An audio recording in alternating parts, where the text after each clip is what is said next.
Part 3, Chapter 3. Departure of her successor. Quote, I was weary, and hoped to find in sleep that remission of distress which nature seldom denies. End quote. Rasselas, Chapter 38. The room on the second floor to which Mrs. Jeremy preceded Mademoiselle de Sablière was large and comfortable. It had 2 windows, now discreetly curtained, looking out onto the road. Mrs. Jeremy was large, too, and that she could not alter, and she was usually very comfortable also, but not now. This is your room, miss. Madam, no doubt, I should say, she announced with extreme frigidity. The bed is well aired. Your supper is on that little table. Soup I've given you, and a cold chicken bone, knowing as young ladies have not much appetite, and particularly when fatigued after a journey from heaven knows where. And here is your baggage, miss. That, I understand, is all you have. And now, if you'll excuse me, I must go and see to the roast for the captain. I wish you a good night, miss. She withdrew, and the temperature sensibly rose. Mademoiselle de Sablière, who had looked at her mutely during the delivery of this speech, had raised her eyes to heaven as the door closed. Ah, mon Dieu! It was all she said. She proceeded with no loss of time to action, always so much more important than speech. The first thing she did was to sit down on the nearest chair, pull off her shoes and fling them petulantly and with a look of hatred, one after the other, across the room. The second, to hobble to the door and lock it. And the third, to draw up a chair to the table, take the cover off the bowl of soup, and, without waiting to spread a napkin, drink off about half its contents in one draught. Midway she set it down and surveyed the rest of the collation with a gradually falling face. And the wing of cold chicken, the slice of bread, the small pat of butter, the remnant of apple pie, and the tiny jug of cream, all very daintily set out upon a tray, after which, taking a spoon, she consumed the rest of the soup slowly by means of that implement. She then drank a glass of wine, with a good deal more obvious gusto than the less appreciative sex usually exhibits. But then she was alone, sighed, looked fondly at the wing of chicken, and began upon it with a forced deliberation. Even so, in 8 minutes there was nothing whatever left of the elegant little supper, save the chicken bones, as bare as if a colony of ants had been at work on them, and 1 glass of wine, with which Mademoiselle de Sablière, leaning back in her chair with her stockinged feet stretched out straight in front of her, then proceeded to conclude the not very substantial meal. After holding the empty glass for a moment or two in her fingers, and looking at it regretfully, she put it down with a sigh, and taking up the tray, considerately put it outside the door, relocked the latter, and then, candle in hand, made a careful tour of the walls of the apartment. The only other door was a small one covered with wallpaper, of the kind that commonly leads into a cupboard or powdering closet, and this one did no more, as the explorer satisfied herself. She returned, therefore, and began to take off her dress, presumably a new one, since her fingers seemed unused to the fastenings, and it was some time before she stepped out of it in her white underdress. Evidently, too, she regarded it with the reverence due to a new gown, for she spread it out, with what seemed exaggerated care for so simple a confection, over the back of a chair. After this she removed, with the same precision, an object of which some ladies, it is known, do divest themselves upon retiring, but these, as a rule, of an age more advanced than Mademoiselle de Sablière. The removal of the high panelled window, thus laid en masse on the table, revealed her own short hair, of approximately the same dark brown color. She next unlocked the famous valise, and took from it an instrument which she laid by the wig, went over to the washstand, and vigorously washed her face, and then, returning with a hand mirror from the dressing table, scrutinized the result by the candle, feeling her chin and upper lip critically. Her ablutions had had a somewhat singular effect upon her complexion, for the mirror showed all her brilliant colour gone. Suddenly the fair traveller put down the glass and yawned violently, stretching her arms to their fullest extent, and causing an ominous cracking sound in the bosom of her tight-fitting underdress. A look of alarm crossed her face, and, using an expression of a kind with which a gently natured girl should not be familiar, she slowly unfastened the underdress also, and let it slide to the ground. And with that there was nothing of Mademoiselle de Sablière left. Only a very near relation of hers, slim to leanness, in shirt, thin breeches, and stockings, with a lock of damp hair clinging to his forehead, and a face which, now that the paint was gone, showed its true hollowness under the cheekbones and round the jaw. And the face, too, of one tired to death, though at the moment it wore a faint and transitory amusement, as its owner looked down at the circle of light lying around his feet. That dress, the money in his pockets, his presence here as a practically free man, Raoul owed in the first instance entirely to Juliana Forrest. She had got him out of the hulks, as she had vowed she would, employing for the purpose one Creedy, who combined in Plymouth the occupations of ship chandler and escape agent. Had Raoul realized earlier how deeply she was implicating herself in what now ranked as a felony, he might have hesitated to accept his freedom. But the truth was that, though for 2 months he received letters from her by the ordinary channels, adjuring him to keep up his spirits and assuring him that he was not forgotten, he supposed her, in the absence of any hints to the contrary, to be continuing her campaign by legitimate methods. Then, yesterday morning, as he was taking his turn in heavy rain at hauling up the casks of fresh water from the boat which daily brought them from the shore, one of her crew whispered something in his ear. And there was no time to question or to argue, only in the downpour, which no doubt had something to do with the relaxed vigilance of the sentries, to slip, as directed, into one of the empty casks lying on its side in the barge. But not until he was safely in the cellar under Creedy's shop did he, still bewildered, discover that that individual had been for 2 months in Miss Forrest's pay, awaiting his chance. It was too late then to refuse the gift, and the best way of showing his gratitude was to use it and get himself as speedily as he could, by means of Creedy's directions and her money, to Start Bay, where the smugglers would run him over to France. Raoul stepped out of the underdress and folded it neatly up. Well, here he was, on his second night of freedom, under the roof of an English naval officer of all men in the world, and though in the first instance only the more than discomfort of those damned shoes had driven him to accept his hospitality when it was pressed upon him, he had not been slow to realize that, if he had been tracked as far as Stowey, this was probably the last house where the authorities would ever dream of searching for him. He was really very glad that he had not to run the gauntlet of the unknown Miss Barrington's command. Captain Barrington, indeed, had evidently no suspicion of his sex. It was almost a shame to have taken such advantage of his good nature. But Adrienne's possibly over-rouged appearance had not seemed to find favour with the housekeeper. Creedy, who at Miss Forrest's suggestion had fitted him out in women's attire, had also provided him with the means of touching up his pallor and thinness into something more femininely presentable. And it was when Raoul, thus embellished, had beheld himself in Mr. Creedy's looking-glass, that the likeness to Adrienne had suggested to him the whimsical idea of impersonating her.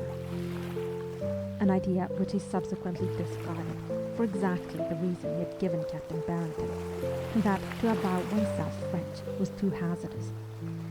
Even in the wearing of a petticoat elsewhere than at private theatricals, there were risks which he had not anticipated. Before ever he had got clear of Plymouth, a half-drunken sailor had tried very hard to kiss him.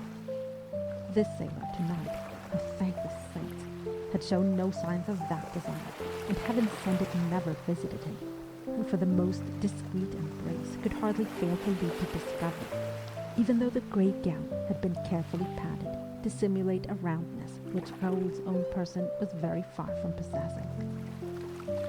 Still, he must have made rather a convincing girl to have scored such a histrionic triumph as to impose his second story on his host immediately after the discovery of the falsity of the first. But it had not been difficult to throw the accents of sincerity into the account of what, after all, was only too sadly true, his own case. Yet he saw now that he had let himself be a trifle too much carried away over the business of the deserted Spanish wife. He must guard, in future, against allowing the humor of a situation to take hold of him like that. Heaven knew that there was little enough to laugh at in his home. And though, of course, to masquerade as his own sister had its amusing side.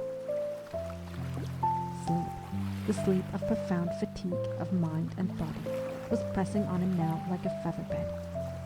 It was almost shameful to be so tired with so little cause, but the horrible existence of the last 2 months had sapped his strength unbelievably, and the long duel with Captain Barrington had been a great strain. He dragged himself to the table and took up the razor. He dared not shave when he was so weary, for he might cut himself, which in the circumstances would be suspicious. He would do it early in the morning. He never had a stiff blood. He lurched to the bed, and sitting down upon it, began to unfasten his shirt. Oh, pest! The feminine night rail, which he really did carry with his razor and a few other necessaries in the little valise, was still in it. What was absurd to put it on, it seemed to him a very absurd garment altogether, but it afforded him a chance of getting out of the clothes he wore by day. In a moment he would rise and fetch it. Oh, but just for a moment or two. He gave another mighty yawn and fell sideways against the pillow. The next instant he had instinctively brought his feet up onto the bed. Oh, ciel, was there anything like a good bed after? He stretched out his legs, thrust a hand under the excellent bed on which his head was sunk, and never moved again. "Hurrah, Miss Lavinia, 'tis you, after all, then," exclaimed Mrs. Jeremy, opening the hall door. "And I just about to dish up supper for the captain. We made sure by this time that he wasn't coming." The tall, cloaked form of Miss Barrington stepped briskly into the hall. "I rather thought so myself, Hannah, at one time. I started later than I should, and then the pony cast a shoe and had to be walked 2 miles to the nearest forge, and the smith knocked up. Is my brother in a very bad temper? I'll put my portmanteau down there, Jacob, and get back as fast as you can, or your mother will think that I've either eloped with you or sold you for a slave." And as the door shut behind the grinning youth, Miss Barrington began to divest herself of her cloak. "Well, I'll not wait to go up to my room now, Hannah. And do you, for God's sake, go and set supper on the table without more delay, or we may find ourselves in irons. Oh, Miss Lavinia, what things you do put into the captain's mouth, to be sure," exclaimed Mrs. Jeremy, half shocked, half smiling. "Let me take your cloak and bonnet now. Supper is in the breakfast room, because the dining room carpet is repairing, and so I thought." "Yes, ma'am, you may well ask what that is." For Miss Barrington, having taken off the bonnet, was smoothing down her hair, when her glance fell on something grey lying in a huddle on the seat of the big leather chair by the hearth. Picked up, it resolved itself into a lady's hooded cloak. "I thought I was the only woman to use this room as a dressing room," observed Miss Barrington, surveying it. "But it seems that I'm not." "No, ma'am," returned Mrs. Jeremy, almost bursting. "There's a female, a Spanish female, in this house, sleeping in this house, and that the captain brought in this evening, and picked her up in the road, he did. How she's got over his kind heart, and what does a gentleman like him know of her sort? How painted, Miss Barrington, and—" A door opened upstairs, and Herman's voice, mildly sarcastic, called down.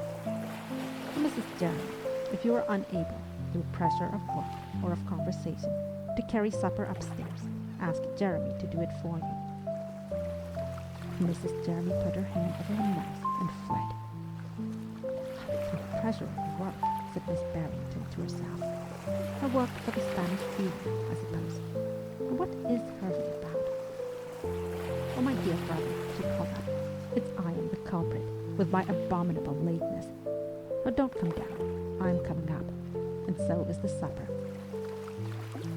With a very light foot for her 59 years and her stately form, she ascended the staircase and received her brother's kiss at the top. I've left my cloak, too, in the hall, she observed, smiling sweetly. I mean, my cloak and bonnet, too, in the hall. I'm sure you don't mind. No, replied Hervey, quite innocently.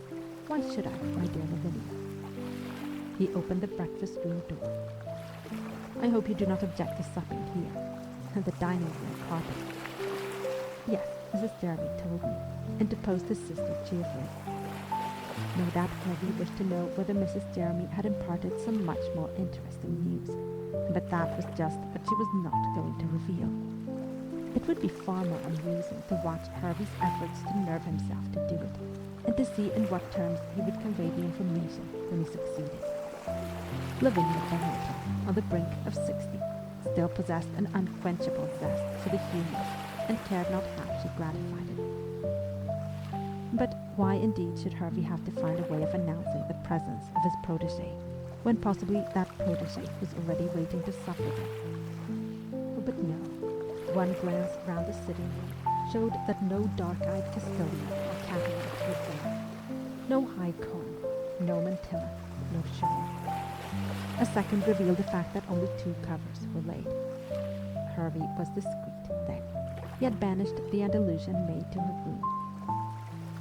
The candles and the branched silver candlesticks, when in a moment or two the brother and sister sat down to the belated repast, revealed what a handsome woman Miss Barrington was, her face untouched as yet by any of the disfiguring lines of age, but only by those that testified to character. Her hair, perhaps, had never been so beautiful as now, in its silvered abundance. She had always been handsome. She had always been courted. She had always jested at her suitors. But 25 years ago, the man she had loved had married another woman, and then died. It was not until the end of the meal that Miss Barrington's ears were gratified by the avowal for which they had been delightedly waiting. I had a most curious adventure on the road this evening, after that tree had forced us all to leave the coach, began Captain Barrington. I fell in with an unfortunate French girl who had been to Plymouth to see a brother of hers on a prison ship there. "You're French, you say?" asked Miss Barrington in a surprised voice. "Yes, why not? The majority of the prisoners are French." "Curious," murmured his sister. "Yes, go on." "Hers was a sad little history," said Hervey, and proceeded to relate it. "And most pathetic," agreed Miss Barrington at the close. "But what did you do, Hervey?" "Oh, I know. You paid the girls coach fare to Portsmouth, which I expect was what she wanted. And though I should have thought that one seaport town was as good as another, I expect she has a good many of those brothers." "Oh, for shame, Lavinia," said Hervey, reddening. "Why are you aspersing a girl whom you have never seen? And do you suppose I don't know a female of that sort when I see one?" "Well, my dear Hervey, I don't feel sure that you would." And as her brother made an angry gesture, she said pacifically, "Oh, you must forgive me, for, as you say, I've not seen her, and never shall now, I suppose." "Yes, you will have the chance tomorrow," murmured Captain Barrington, fidgeting with a fork. "I asked her, and she was so footsore. In short, she's in the house tonight. Knowing that you would be here," he added, a little incoherently. Miss Lavinia made no comment at all, just because she knew that he would be expecting one. She merely looked across the table at him and allowed her smile to broaden enjoyably, more enjoyably to herself than to the good Samaritan at the other end. After a moment, she said lazily, "Mademoiselle is in the spare bedroom, I suppose.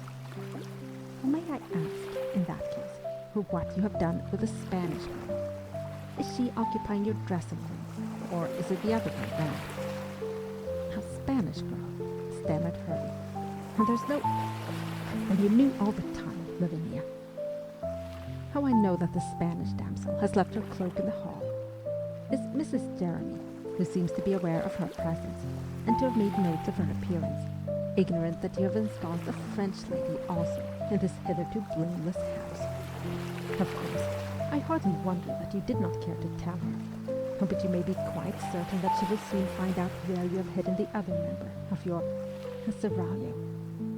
Really, Herbie, you to set up as Grand Turk in this fashion." "Oh, Lavinia, oblige me by ceasing to talk nonsense," said her brother rather sternly. "You let your tongue run away with you, and your witticisms amuse nobody but yourself. And there's only one young lady in this house. The misunderstanding about her nationality arose because she foolishly gave herself out at first to be Spanish, fearing to say she was French. But I soon discovered, that is to say, I discovered that she was not Spanish. You shall see her tomorrow, and be satisfied that she's not a woman of bad character, and you can speed her on her way to Portsmouth. Meanwhile, I should be obliged if you would drop this meaningless and offensive jesting about her." Miss Lavinia made a move, and then she rose, came to her brother, and deposited a kiss on the top of his head. "I will, my dear.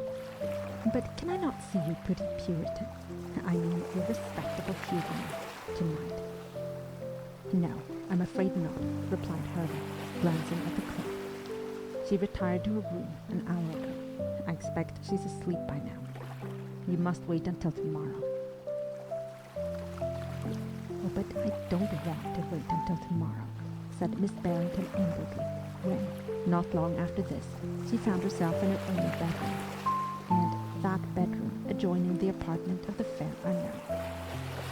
It was so unusual for Hervey to show any interest in the sex, other than that demanded by ordinary politeness, that she was curious to see this girl, though at the back of her mind she knew quite well that it was only his humanity which had led him to offer her hospitality. She really almost wished it had been so warm and feeling. Now a former owner of Fairhaven, the same, apprehensive of housebreakers, had furnished the lower part of the house, on the side facing the road, with a series of iron spikes, had seen fit to cut an entrance from the room, now Miss Barrington's, into the powdering closet, which was properly the appendage of the next. Miss Barrington, therefore, had an easy means of access to the latter apartment if she chose to use it, and surely it was almost her duty to go in and see if her brother's protégé had all she required, assuming, of course, that the latter was still awake. Indeed, if she were, ought not Miss Barrington to put in an appearance for that brother's own sake, lest the respectable Huguenot should be thinking her very existence a mere invention of her host's? Fortified by these excellent reasons, Miss Barrington thereupon went quietly into the powdering closet. And lo, duty and desire still rode together, for when she closed her door of the cupboard behind her, Lavinia Barrington was aware of shafts of light penetrating all round the other one, which led into the spare bedroom. The visitor, therefore, was still awake, or else, for there was no sound of movement, had fallen asleep and left the candles burning, a source of danger which it was one's duty to remove. So Miss Barrington tapped at the door confronting her, very gently at first, and then louder. There was no response, so she opened the door a few inches.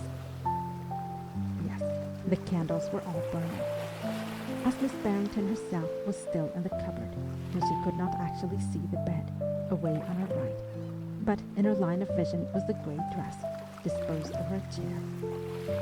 It certainly looked very modest, almost Quakerish. Yet on the table by it, full in the candlelight, lay something which gave its modesty a lie, according in fact much less well with the damsel of her brother's imagination than with her of Miss Lavinia's own. A wig. This wig interested Miss Barrington very much indeed, and she emerged on tiptoe from the closet in order to survey the occupant of the bed, and then remained as immobile as the loft's wife. On the bed, and in no sense in it, with his stocking feet toward her, lay a young man in a shirt and breeches, fast asleep. So fast that after her momentary petrifaction, Miss Barrington ventured to tiptoe nearer to verify the astounding fact. But there could be no doubt of it. He lay on his side, almost on his face, at the edge of the bed, the edge nearest to Miss Barrington, his left hand tucked under the pillow, and the right hanging down towards the floor. It looked as if he had flung himself there, too tired to finish undressing. Oh, undressing! Miss Barrington's eyes, suddenly sparkling with mirth, went to the grey gown, and then returned to the masquerader. There was no getting over the fact. Hervey's distressed Franco-Spanish damsel was a young man, and a personable young man at that, though rather thin. From the way he was lying, she could only just see the profile pressed into the pillow. It was true that it was finely cut, and she saw long, dark lashes and a little close-set ear. But, particularly when combined with a man's shirt open at the throat and a pair of grey Lincoln breeches, it had no suggestion of the feminine about it. And it was on this good-looking young scamp that Hervey had been squandering his compassion. Miss Lavinia put her hand over her mouth. She must remove herself before she could give vent to her mirth. But first, going cautiously to the door of the room, she tried it and removed the key. Then she hastily caught up in succession the grey dress, the woman's wig, and this brought her nearest to the laughter she was staving off. The razor, which, as she now saw, lay in such telling proximity to it. At the cupboard door she took a fleeting backward glance. The sleeper had not stirred, but the pose, the shape, everything about her looked even more masculine than before.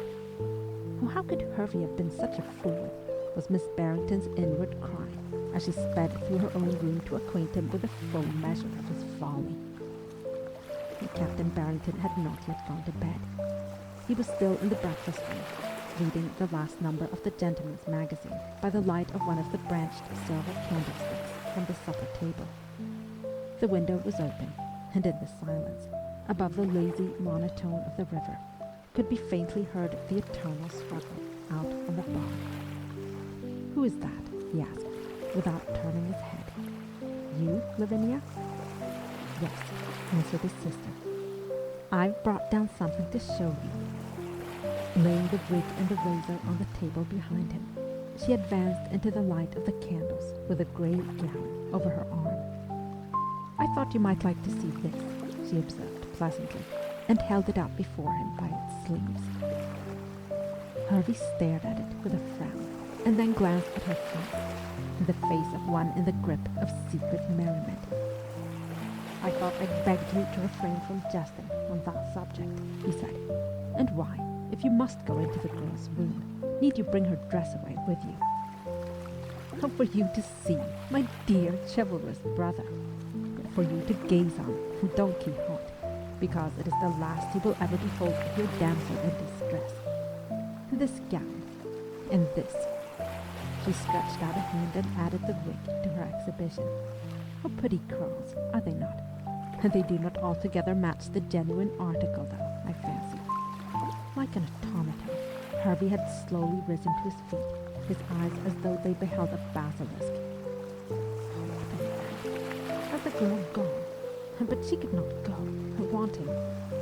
Yes, she could, broke in his sister, struggling with her mirth. How she could vanish in the way that hard-pressed ladies sometimes did, I seem to remember, in heathen mythology.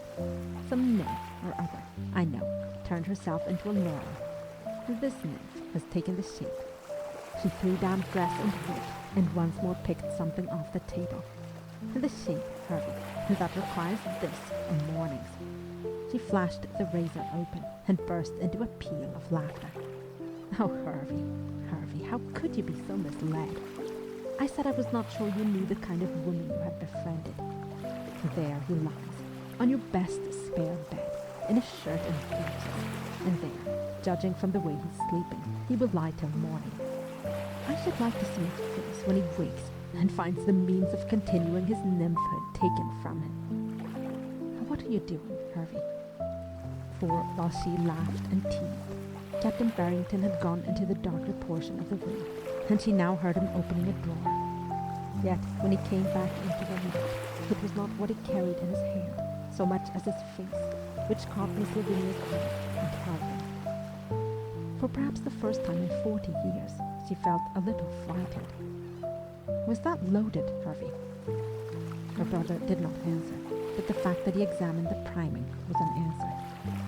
And then he lifted his head, and out of the lips whose familiar lines were all altered, asked peremptorily, "How did you get in? Had he not locked the door?" "Yes, I went in through the powdering closet. That does not fasten, the bolt is broken. But I took away the key of his room and locked my door on the outside." "Is the key still in the lock? Your key?" "No, I think I brought that away too." "Yes." "Well, give it to me." "I will, if you will put back that pistol." "Well, give it to me, please." And slowly Miss Lavinia brought out a key from her pocket and laid it on the table. "Is that the key of your room or of his? I'll have both, please." "Oh, Harvey, he's only a boy and looks so tired." For the first time in his life, her brother exploded into an oath in her presence. "I'm not too tired to fool me. Twice over, and thrice over, and not too much of a boy to pay for it, as he shall." The words came out like missiles. "Oh, but Harvey, you can't murder him here in your own house." "Murder!" exclaimed her brother on a strange high note. "Of course I'm not going to murder him, but he is a French prisoner escaped from the hulks. Oh, I see it all now. And I'm going to send him back whence he came." "But you cannot send him back tonight, brother." "I never said I should. But I'm going to let him know it, and give me the other key." "Oh, Harvey," pleaded his sister in a most unusual tone. "Oh, why go up tonight at all, as you can do nothing, and he cannot get away? Why not wait till morning?" "No, he cannot get away, but there are things I can do," responded Herbie grimly. "Give me the other key at once, and send Jeremy up to wait in your room, in case I need him. What do you hear?" "Oh, but Herbie," protested Miss Barrington, as, rather flushed, she reluctantly produced the second key. "With that large pistol, you cannot possibly need Jeremy, as well, in order to master one half-starved lad from the hulks. If that is where he comes from, I can understand better why he—" "Oh, will you mind your own business, Lavinia?" broke in her brother savagely, and pulled at the bell rope. "If Jeremy has gone to bed, he's to get up at once. I may not want him, but I intend him to be handy in your room. And do you understand? And you will kindly stay down here." He put the pistol in his pocket, took one of the candelabra, and left the room. Miss Lavinia stood a moment irresolute, looking from the closed door to the grey gown in a heap on the table, and in that moment unfeignedly regretted, if not her discovery, at least her too hasty and facetious announcement of it. It was that, no doubt of it, which had helped to blow Harvey's fury to such white heat against the culprit. Her emphasis on that point of which he must be only too stingingly aware, that he had not merely been deceived, but ludicrously deceived. On a sudden impulse, she started for the door, but ere she reached it, it opened to admit the large form of John Jeremy, the solid and faithful and bearded, and instead of going to the rescue upstairs, she perceived the uselessness of such an attempt, and conveyed to him instead his master's instructions. The ex-coxswain received the transmitted orders with his usual ready obedience, at once impassive and slightly surprised. "In your room, Miss Barrington?" "Yes, to be sure." "Oh, well now, an escaped French prisoner. And 'tis likely he'll fight like a hellcat." "Oh, I don't think so," said Miss Lavinia rather sadly. "I fancy you will have an easy task, Jeremy." And to herself, left alone once more, she said, "Oh, I wish now that I'd never gone into that room. Yet it was a diverting situation, and though I suppose one could not expect Herbert to see it in that light. Oh, I do hope he would not use that pistol. What did he know he was going to do to her? And though at last she sat down and took up the gentleman's magazine and held it open at the historical account of Raynham Church, Kent, and she was listening all the time for the sound of a shot from upstairs. Part 3, Chapter 4. The Battle of the Spare Bedroom. Quote, all imposture weakens confidence and chills benevolence. When the sage finds that you're not what you seem, he will feel the resentment natural to a man who discovers that he has been tricked. End quote. Rasselas, Chapter 46. The dreamless sleep in which Raoul was sunk was still dreamless, but not so deep as when Miss Lavinia had made her incursion into his bedchamber, for a slight sound echoed down to him where he lay in oblivion as at the bottom of a well. And though the sound was not actively registered by his mind, it disturbed him, and with a muttered exclamation he flung up his arm and turned over onto his back. The movement jolted him still nearer to consciousness, so that his body, at least, realized the space and comfort of what it was lying on, after the cramped hammock and suffocating darkness and too close companionship.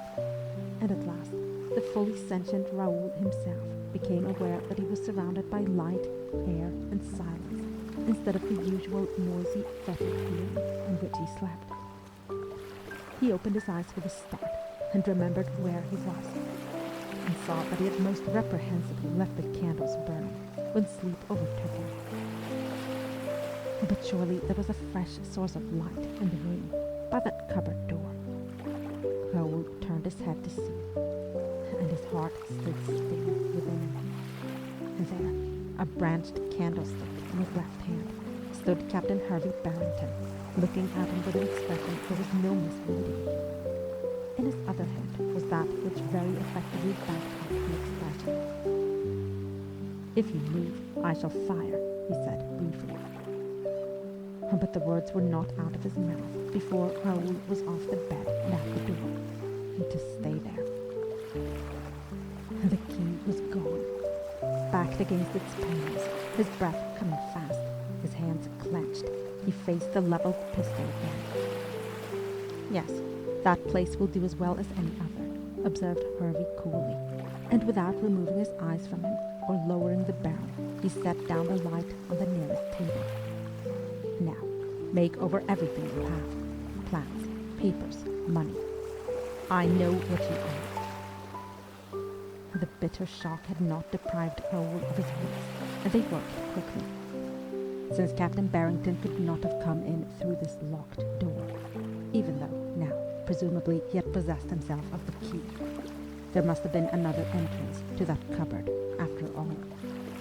If he could only get him to move away from it.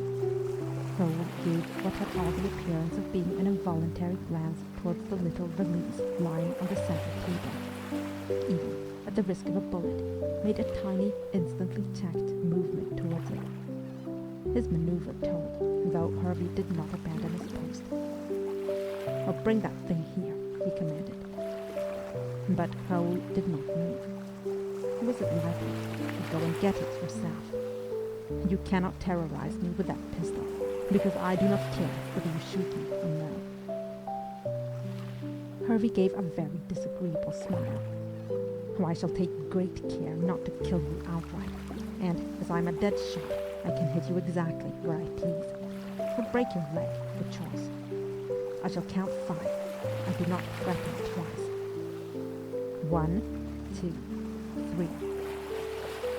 An excuse for altering his tactics was just what Raoul wanted now. He went slowly and with apparent unwillingness to the centre table, Captain Barrington keeping him covered the while, and took up the valise. "Bring it over here and put it down by the candlestick. Now, take out all its contents, one thing at a time, and lay them beside it." Watching his moment, Raoul removed a clean shirt, a brush and comb, a pair of stockings, and began to take out the nightshirt. And then, suddenly flinging this at his captor's head, he made a spring past him for the cupboard door. But Herbie was on the watch, too, and a Broster, and as he saw the white folds coming at him, he sidestepped, grasped Raoul by the throat with his left hand, and hurled him off with such violence that the young man was spun back as far as the foot of the bed, his shirt ripped to the waist. "It is no good trying that," said Herbie contemptuously. "Besides, my man is in the other room now." He raised his voice. "Jeremy." "Here, sir. Stand by to stop him coming through if he tries it again." "Aye, aye, sir." And assured of his reinforcements, Captain Barrington viewed with sardonic indifference the dash his quarry then made for the further window, the feverish way in which he tugged aside the curtains, threw up the sash, and thrust his head out. "How is there light enough for you to see what is waiting for you down below there?" inquired Herbie. "Oh, I hope so, because I don't particularly want your corpse impaled on my railings." His tone, however, did not suggest that the contingency would greatly trouble him, and he turned, keeping no more than half an eye on the suddenly rigid figure by the window, and tipped out the few remaining articles in the valise onto the table. But, except for a purse with a little silver, it was blank, and the fellow, who must have more than that, had tricked him again. As for Raoul himself, his vision of escape by the window had indeed been brief. It was no wonder that Captain Barrington had not opposed his opening it. There was light enough for him to see what was waiting for him down at the bottom of the bare, creeperless wall. The horrible, chevauched fleet of long spikes turned in every direction, impossible to escape by jumping or dropping. And climbing down was out of the question, for there was no foothold of any sort, not even a plank. He remained there without moving, despair in his heart, while the soft, inflowing night air mocked him with its associations of space and freedom. "Oh, come, turn out your pockets without more ado," came Captain Barrington's voice harshly. "It is no good deferring the inevitable." Give up without a struggle, his only means of procuring liberty, and give up at his bidding Juliana's smuggled money. All the concentrated horror of the place from which her devotion had succeeded in extricating him rushed past Raoul in a hurricane of memory and resolution. Oh, he would never let himself be sent back alive. But if ever he succeeded in leaving this house, which he had so foolishly entered, without money or disguise or even adequate clothing, his plight would be hopeless. And yet, how could he avoid having the money taken from him in the end? He loosed the curtain which his hand was gripping and faced his captor. "Haven't you any pity, Captain Barrington?" he asked in a low, difficult voice. "No," responded Herbie, "but you worked out the vein too successfully this evening. Oh, damn you," he added, almost inaudibly. It was true. Raoul knew it. He had been too successful for pardon. And yet, what else could he have done but pit his wits against the Englishman's? "Oh, it is of no use thinking of any more moving stories to play off on me," resumed Herbie, bitter mockery in his tone. "Oh, you cannot expect to fool even me any more. Nor," he added, as Raoul seemed about to speak, "nor is it any use telling me you owe. I will not listen to it." "Oh, you have already heard it," said Raoul rather unsteadily, "except that I changed the name of the hulk. I was in the Ganges." "Oh, indeed. Well, it will be pleasant to return to familiar scenes, though I suppose the ship's black hole will receive you for a while first. Have you sampled it yet?" Raoul came forward a little. He was as white as his torn shirt. "If you think I'm going back alive to that hell, Captain Barrington, you are mistaken." His voice shook, but speech poured out of him so hot and fast that it was impossible to stop him. "You can stand there, in no danger of cruelty yourself, and use words which prove that you know to what you are condemning a fellow creature.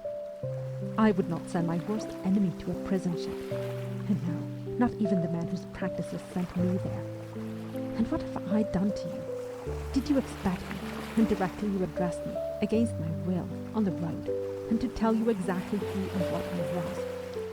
My God, you would not care how many lies you told if you were fighting for your life. Yes, for your life. I was strong and well when I went to the Ganges, but go through even a few months of that degradation and starvation, and see what you are like at the end of it, and whether you would not almost sell what soul is left to you, rather than endure them again. And I am a prisoner of war, an officer like yourself, taken in fair fight, as you may be someday. And no, you shall hear me. My name is Raoul de Sablière, a captain in the 3rd Hussars, and I am by rights a parole prisoner. But first I was sent to Norman Cross on a false accusation, and then to the hulks for attempting to escape from an imprisonment which I'd never merited. Would you not have done the same? And why should your country treat me as a criminal? Oh, because, said Hervey, a certain merciless satisfaction in his eyes, as she happens, like most civilized nations, to regard the breach of military parole as a crime. Your case, I see, is plain, Monsieur Raoul de Sablière, and only too common amongst your compatriots. I really wonder at the leniency which sent you to the Norman Cross instead of direct to the hulks, and that is the more fitting place for a parole breaker. I'm not a parole breaker. Or for what were you sent to Norman Cross, then? No, I don't want to hear another farrago of lies, thanks. I've lost interest in your inventions. I am right. But Raoul broke in stormily. Oh, I see. And there's no justice in England. And it is useless to plead with any Englishman in uniform. You, too, you do not know what it is to suffer injustice. You are of those who dispense it. If you knew a little. Oh, that's enough. Hervey stopped him, his face suddenly darkened. I've listened to sufficient falsehoods. I'm not called upon to hear insults. Hand over your money and papers, and we will conclude this interview. In the morning, you will be taken back to the Ganges to find what scope you can for your peculiar talents.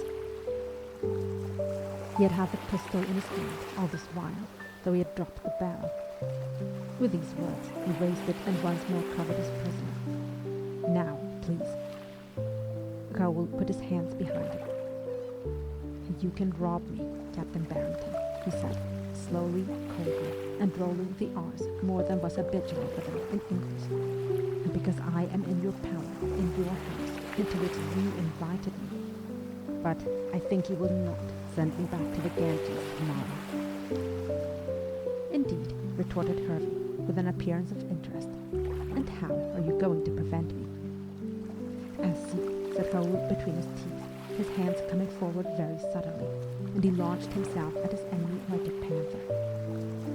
He was so quick that he took Hervey by surprise, and got within the pistol's guard. His hands sought Captain Barrington's throat, and for a second or two they really wrestled, Hervey being hampered by the cocked pistol, which he feared to drop lest it should go off, and which he was equally determined not to use. Nor would he have called to Jeremy, but that worthy, hearing trampling feet, burst unsummoned through the cupboard, and at that Raoul, seeing that he was going to be taken in the rear, relaxed his grip. This was Hervey's opportunity. He also let go, stepped back a foot or two, and then his left fist, shooting out like lightning, landed a punishing blow on his assailant's mouth. Raoul's arms went wide. He reeled and would have gone down if Jeremy, hurrying round, had not caught, or rather captured him. All right, Jeremy, though I didn't need you, said his master. Can't he stand? Put him in that chair, and when he comes to, you can turn out his pockets. No, not yet. Wait a moment. The ex-coxswain deposited Raoul, unresisting and half-dazed, in the chair in which he had sat to eat his supper. Hardly knowing what he did, the young man put his elbows on the table, his head between his hands, and stared at the splashes of blood from his mouth as they appeared on the inlaid rosewood. And finally, he reached out a shaking hand for the napkin which still lay there, and held it to his lips. It was not consideration in Hervey Barrington which caused him to leave his prisoner time to recover, and far from it. He had been so deeply humiliated himself. His self-esteem had taken so intolerable a wound that if, as he guessed, it would humiliate as well as anger this young trickster to have his last hope taken from his own person, he should not suffer that ignominy, hardly knowing what was happening to him. To ascertain whether he was still in that condition or not, he came over to the table and spoke to him. "You brought that blow on yourself," he said harshly. Rowl raised his head. His eyes were extraordinarily bright. He removed the blood-stained napkin and said, as distinctly as he could, to his cut and swollen lip, "Oh, why did you not fire like a gentleman?" "Ha, was that what you were after?" exclaimed Hervey, a light breaking on him. "No, my friend, and in any case let me tell you that I don't believe in these heroics. You will have got the better of them tomorrow." He made a sign to Jeremy. "You can search him now." The order brought Raoul, unsteady as he was, to his feet again, and his glance at Jeremy was such that that worthy mariner hesitated. Raoul then turned the look on Jeremy's master. "What right have you to take my money?" he demanded fiercely.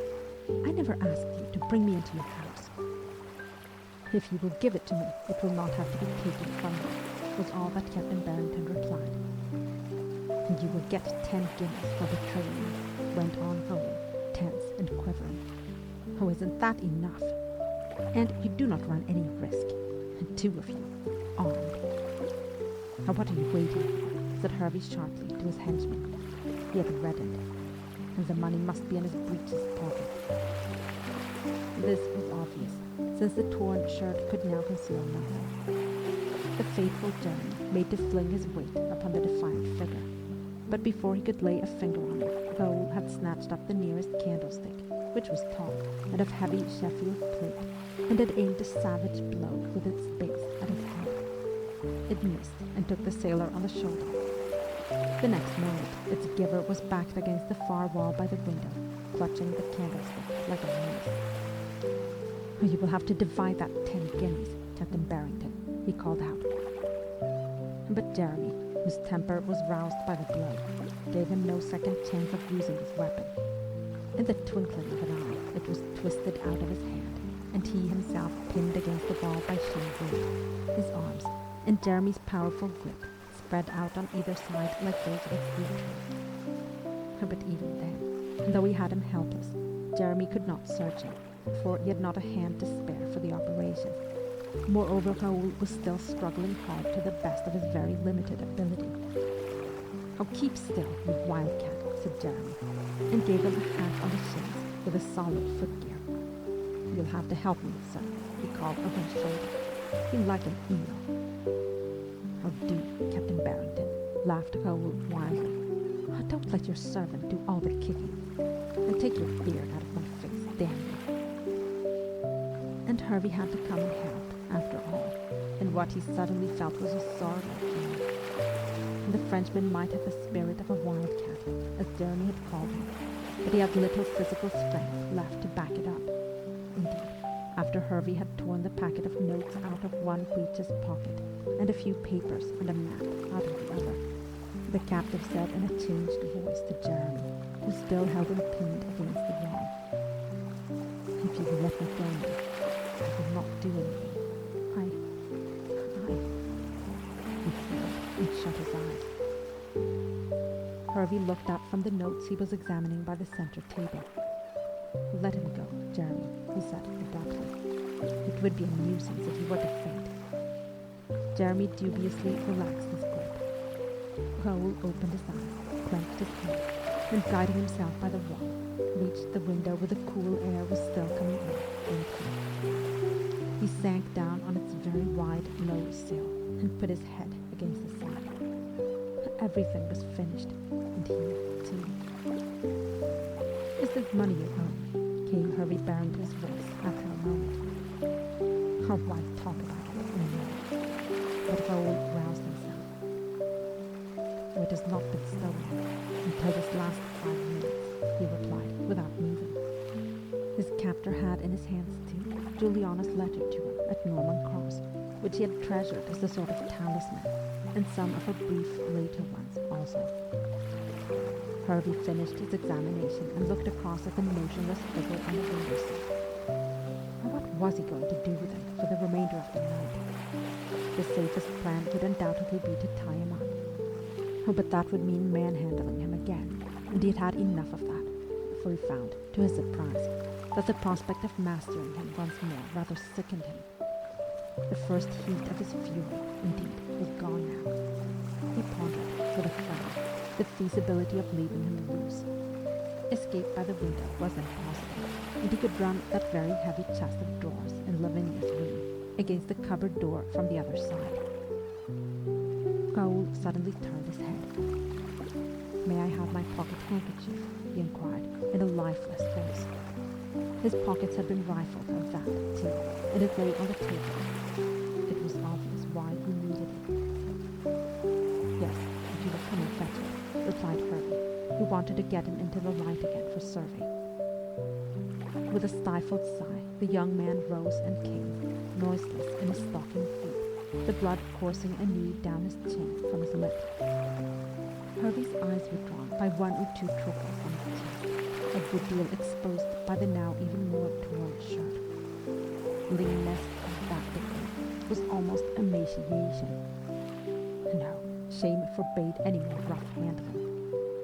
He would have to take just one precaution, however, in case that window proved too tempting, and despite the chevaux de frise below.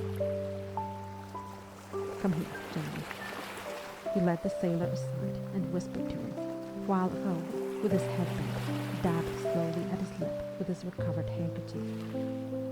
For the moment, his brain felt empty of thought or plan. And besides, what use planning without a penny or even a coat to cover him? His body ached all over. He only wanted to sleep. You see, he would be able to. Unless Captain Barrington meant to have him removed and locked up this night. Oh, it was too late, surely. He went back to his place in the dark corner by the window and sat down again, patiently. "But Juliana, he has taken your money again. Your money, curse him. I can do nothing now." "I want you to come away from that window, please," said Captain Barrington's icy voice once more. "There's something to be done in that corner. You can start there, Jeremy. Shut the window first." And once more Raoul obediently got up and came away. "Now sit there, where I can see you." It mattered little where he was now, so Raoul sat at the table in the middle of the room, an elbow on it, and his handkerchief still pressed to his mouth. And suddenly he caught the eyes of his enemy looking at him, hard and cold, yet with something in them he could not read. He straightened himself, and defiance began to tingle once more along his veins. "Well, I hope you're satisfied with your revenge," he said. "Oh, by the way, it is not usually considered chivalrous to strike a woman." Herbie did not condescend to answer, and removed his gaze to the window, where Jeremy, mounted rather precariously upon a chair, was beginning to take down a curtain. "And how much?" went on Raoul jeeringly. "How much were they worth? Your protestations and your mythical duenna of a sister, when the first thing you did was to force a midnight entrance by a secret door into the bedroom of the girl who had thrown herself upon your chivalry." This imputation, at least, was more than Harvey Barrington could endure in silence. "Oh, it was my sister herself who discovered you and informed me," he said curtly, and half turned his back. Raoul shrugged his shoulders. "As I was asleep, I naturally cannot tell whether that is a farrago of lies or not. However, I'm glad to think," he went on, leaning back in his chair, "and that I did not kiss your hand. But you..." He did not need to finish, for he saw the angry red mount into Captain Barrington's cheek, and he broke off into a laugh himself. "Oh, which did you really prefer, the Signora or my sister? I have a sister, you know." "Oh, take down both curtains, idiot," said Harvey to the window. Raoul turned, and for the first time beheld what was happening there. His eyes lit up. "I'm not worthy of curtains in my prison," he inquired. Or is it a regular déménagement? But you must allow me to assist. Your hired bully does not seem skillful. I'll sit down, thundered Hervey. And, as if this had been a command to him, the unlucky Jeremy, stepping off the chair, became entangled at that moment in the released curtain, and he too sat down, very heavily, upon the floor. Rowl gave one wild little yell of laughter, and bending forward, buried his face in his hands and shook for a second or two. Then he raised his head expectantly, in time to see the coxswain get up ruefully, rubbing himself, and went off into another fit. It was genuine laughter, if a thought hysterical. And now the other window, said Hervey crossly. "Oh, you will not allow me?" asked Rowl, looking up. "Why, not so heavy. The floor would suffer less."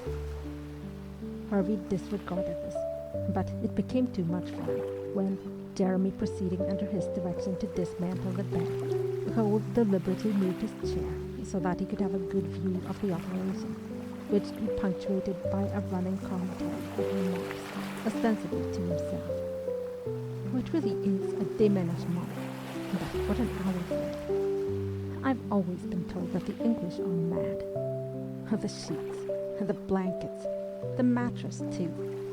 For this, also, was being rolled up by the perspiring Jeremy. "I suppose that is to be burnt, because I have lain upon it. But I'm not verminous now. No, not in the least. Oh, how clever. He would tie it up with a bell pull. But how will the good man get all that through the door? Oh dear, he's leaving the napkin." "How will you be quiet?"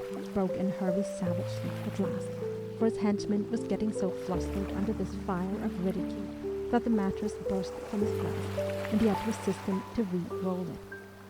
"Oh, you young fool, can't you see that I'm putting myself to all this trouble merely to spare you? Or do you think I'm going to leave you loose in a room with the means of letting yourself down from that window to your hand? And with a convenient mattress to throw on the spikes, if you were so crazy as to risk death or mutilation out there? If I left these things, I should have to tie you up hand and foot. And I make a sailor's, not a landsman's knots. Put those things through into Miss Barrington's room, Jeremy. She will not be sleeping there tonight, and I will come and secure the cupboard door. Now, do you understand, mountebank?" "Yes," said Rowl. He stood up. "You are indeed kind to spare me a night in bonds, and to take away from the bad child the means of doing itself a mischief. I suppose I must set it against your having also taken away my liberty, and refused to take my life. Never mind, Captain Barrington. I dare say I can find a means of getting rid of that, if the worst comes to the worst. Yet, although you do not believe in the Lord, I wish you good repose." Hervey gave him a long, stern look, and without a word turned on his heel, and went towards the cupboard. "Oh, your walk," observed Raoul softly after him, "reminds me strongly of that of my dear and faithless Thomas." The door of the cupboard slammed. A moment later came sounds of a heavy object being put against its farther door. Raoul stood motionless, listening. When all sounds, even in the passage outside, had ceased, his figure relaxed, and he turned and sat down somewhat suddenly, and stared at the floor, his head between his fists. He remained in that attitude for a considerable time. And then, after a glance at what had once been a comfortable bed, he curled himself up like a ball in a large chair, his head on the arm, and lay there perfectly still. He was tired to the point of exhaustion, and more than tired.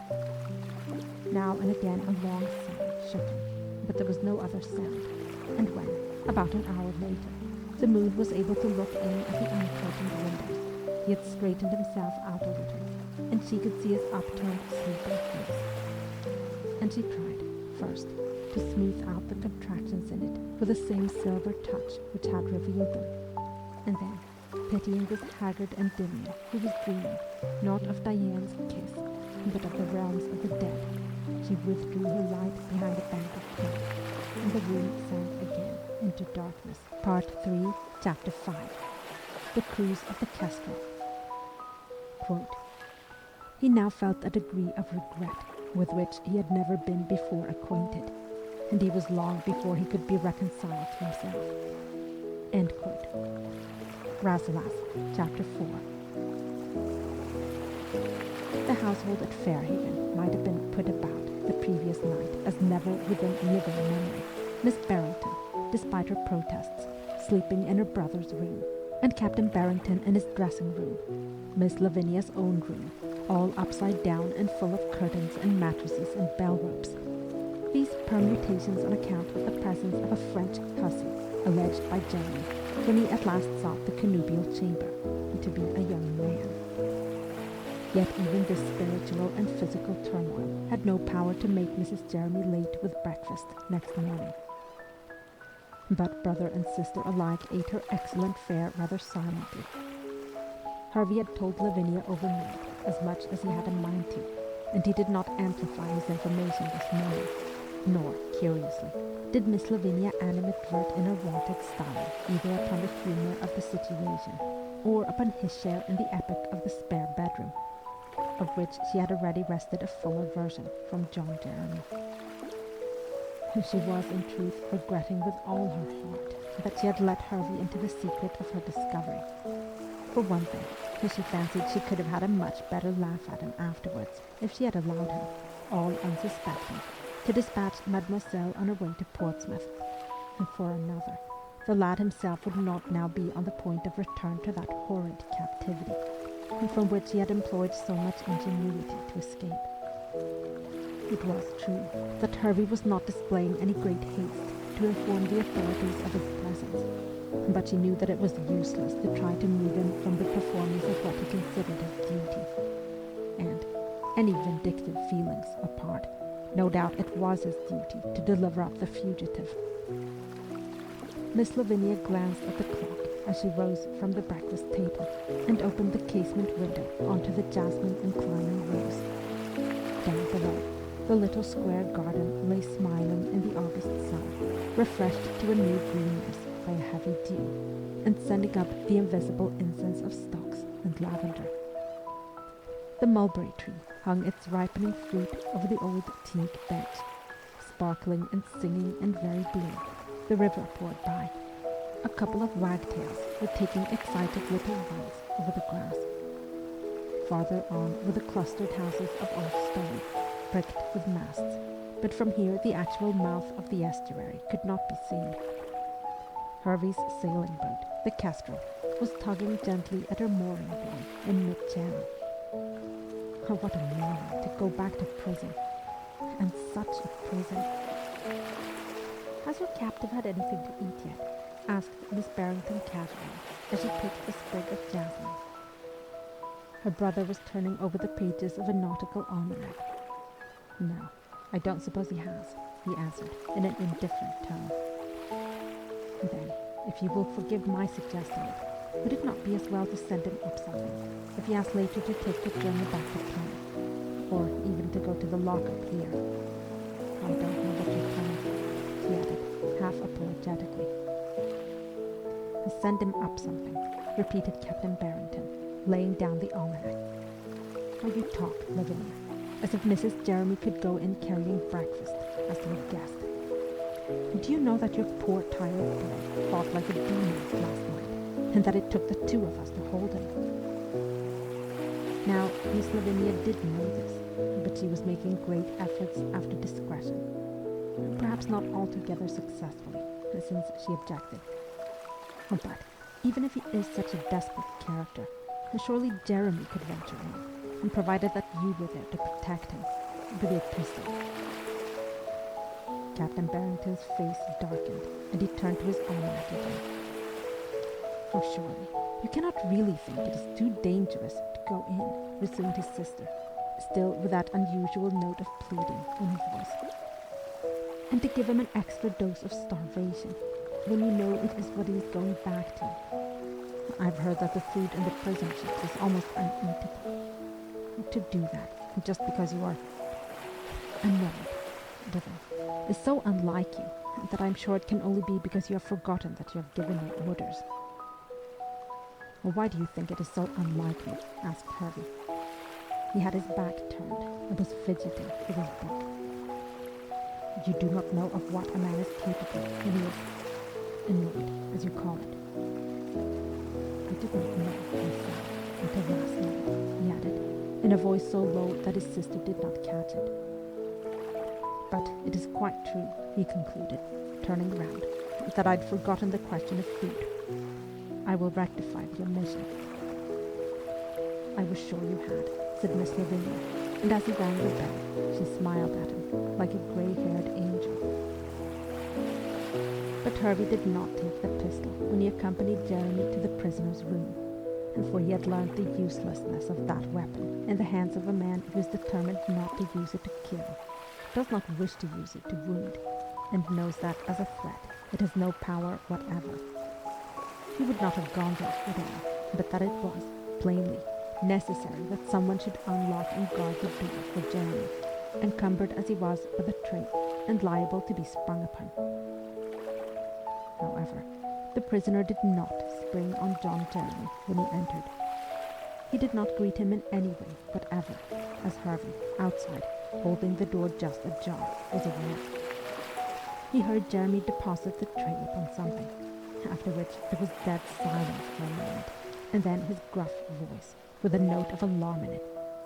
"Oh, Captain Barrington, and please to come in at once, sir." Harvey's own heart gave the most unexpected twist in his breast. Oh, the boy had somehow cut his throat or hanged himself. Oh, why had he not foreseen this? He went in, so sure of it that he did not lock the door. The large form of Jeremy seemed to obscure everything. "Oh, he's gone, sir. He's not in the room, unless he's in the wardrobe yonder." "Oh, God? Yes, by George, the window was open. Oh, but that was suicide also. Oh, God knew that that had been made clear. And no, he must be in the room somewhere, under the bed, in the powdering closet. The open window was merely a ruse, and Jeremy was a fool, and he too." He snatched the key from the lock outside and fastened the door. "Have you looked under the bed?" No, Jeremy had not. He did it there and then, while Harvey wrenched open the door of the big mahogany wardrobe. Quite empty. And he was hiding in the closet then. Could he possibly have pushed aside the barrier and got into Lavinia's room? And they would soon see. And they did. The closet was as empty as the wardrobe, and the far door immovable. Yes, the captive was indubitably gone. And since he had been deprived of all, even the most makeshift means of letting himself down from that high window, and there existed on that bare wall no natural ones, he must have jumped, or let himself fall. In that case, Harvey Barrington, who had fought at Trafalgar, turned white. He was for a moment on the point of ordering Jeremy, who was still gazing round the cupboard, to go first and look out of the window. But it was he himself who had driven the boy to it, and he must face the consequences of his action. He went over to the open window, stood for a second or two, and then put his head out. He had already in his mind so vivid a picture of that light, half-clad body, transfixed on the hellish invention below, that the fact of there being nothing there did not convey itself immediately to his brain. And when it did, it seemed so incredible that for a flash he thought his eyes were playing him a trick. "Now, Jeremy, come here." Serious and heavy-footed, Jeremy came. "There's nothing, after all, on those spikes, is there?" And Jeremy looked out. "No, sir, nothing. He must have jumped clear of them somehow." They stared at each other. Then Harvey, leaning back against the wall, passed his hand over his eyes. "There's not a rag on him, sir, not a mark, so far as I can see," continued Jeremy, his head out of the window again. "Well, unless someone's took him off him, he never fell on him at all." "But he couldn't fly," said Harvey, feeling an odd disposition to laugh. Once more he looked down that naked wall. And there was nothing he had forgotten in the room, was there, that he could have used. And then, to Jeremy, the slow-witted, came the solution. "I'm begging your pardon, sir," he said, touching him on the arm. "It seems to me you've gone up, not down. Well, put your head out again, sir, and you'll see as he could have got up, being active-like and hard put to it." Harvey looked. Yes, by standing outside on the window ledge, a man of moderate height could certainly manage to grasp the leaden rain gutter which ran along just under the roof. But he would have to be very athletic, or desperate, to pull himself up by that alone, added to which a gutter of that sort was not so firmly fixed in place as designedly to carry such a weight. And this one had been up for many years. "Good God," said Harvey, staring up at it, and then down at the spikes. How could he have trusted himself to so horribly inadequate a support, with those points weighting down below all the time? And no doubt he helped himself a bit by the corner here, so, where the wall juts up, proceeded Jeremy, developing his discovery. Got his feet against it, for his knees. A nasty climb, though, sir. Makes your blood turn, in a manner of speaking, and his weight has brought away the gutter a little. Lucky for him it didn't break loose altogether. Yes, assented his master shortly. He had had enough of that gutter, and straightway abandoned the contemplation of it. But when once he was on the roof, he continued, he would find no great difficulty, I imagined, in climbing down the other side of the house into the garden, because of the ivy. "A child's play to this, sir," pronounced Jeremy, bringing his head in again. "But for all we know, he's on the roof still." "I doubt it," said Captain Barrington, "but I suppose we had better make sure. We will not, however, take his route there." They emerged, indeed, in a more prosaic manner by the trap-door in the attic provided for the purpose, and, as Harvey had expected, found neither the fugitive nor any traces of his passage. Scanning the view of the river and the countryside afforded by their present elevation, John Jeremy gave vent to a wonder as to where the wildcat was to now, and his master wondered also. Not far away, probably. He would never get any distance in that scanty and torn attire, and with no money. He was bound to be recaptured sooner or later, for all that he had risked a horrible death to win clear of Fairhaven. And now it was his business to go out and, by setting the hounds on his trail, carry out last night's threats and complete his own revenge. But the minutes went by, and still Captain Barrington stood there on the roof with his hands behind his back. For over the grinning visions which had been so hot in his brain last night, the vision of the Senora and her mythical love and desertion, and the Senora he had so decorously and absurdly left in the garden, of the sister and her even more successful onslaught on his sympathy and credulity, and memories which made him grind his teeth over his own gullibility. There was scored, palimpsest-wise, another picture of a dazed figure with a bleeding mouth caught in Jeremy's unsparing hold. Oh, surely, in that savage hour upstairs, he had settled his account with the culprit.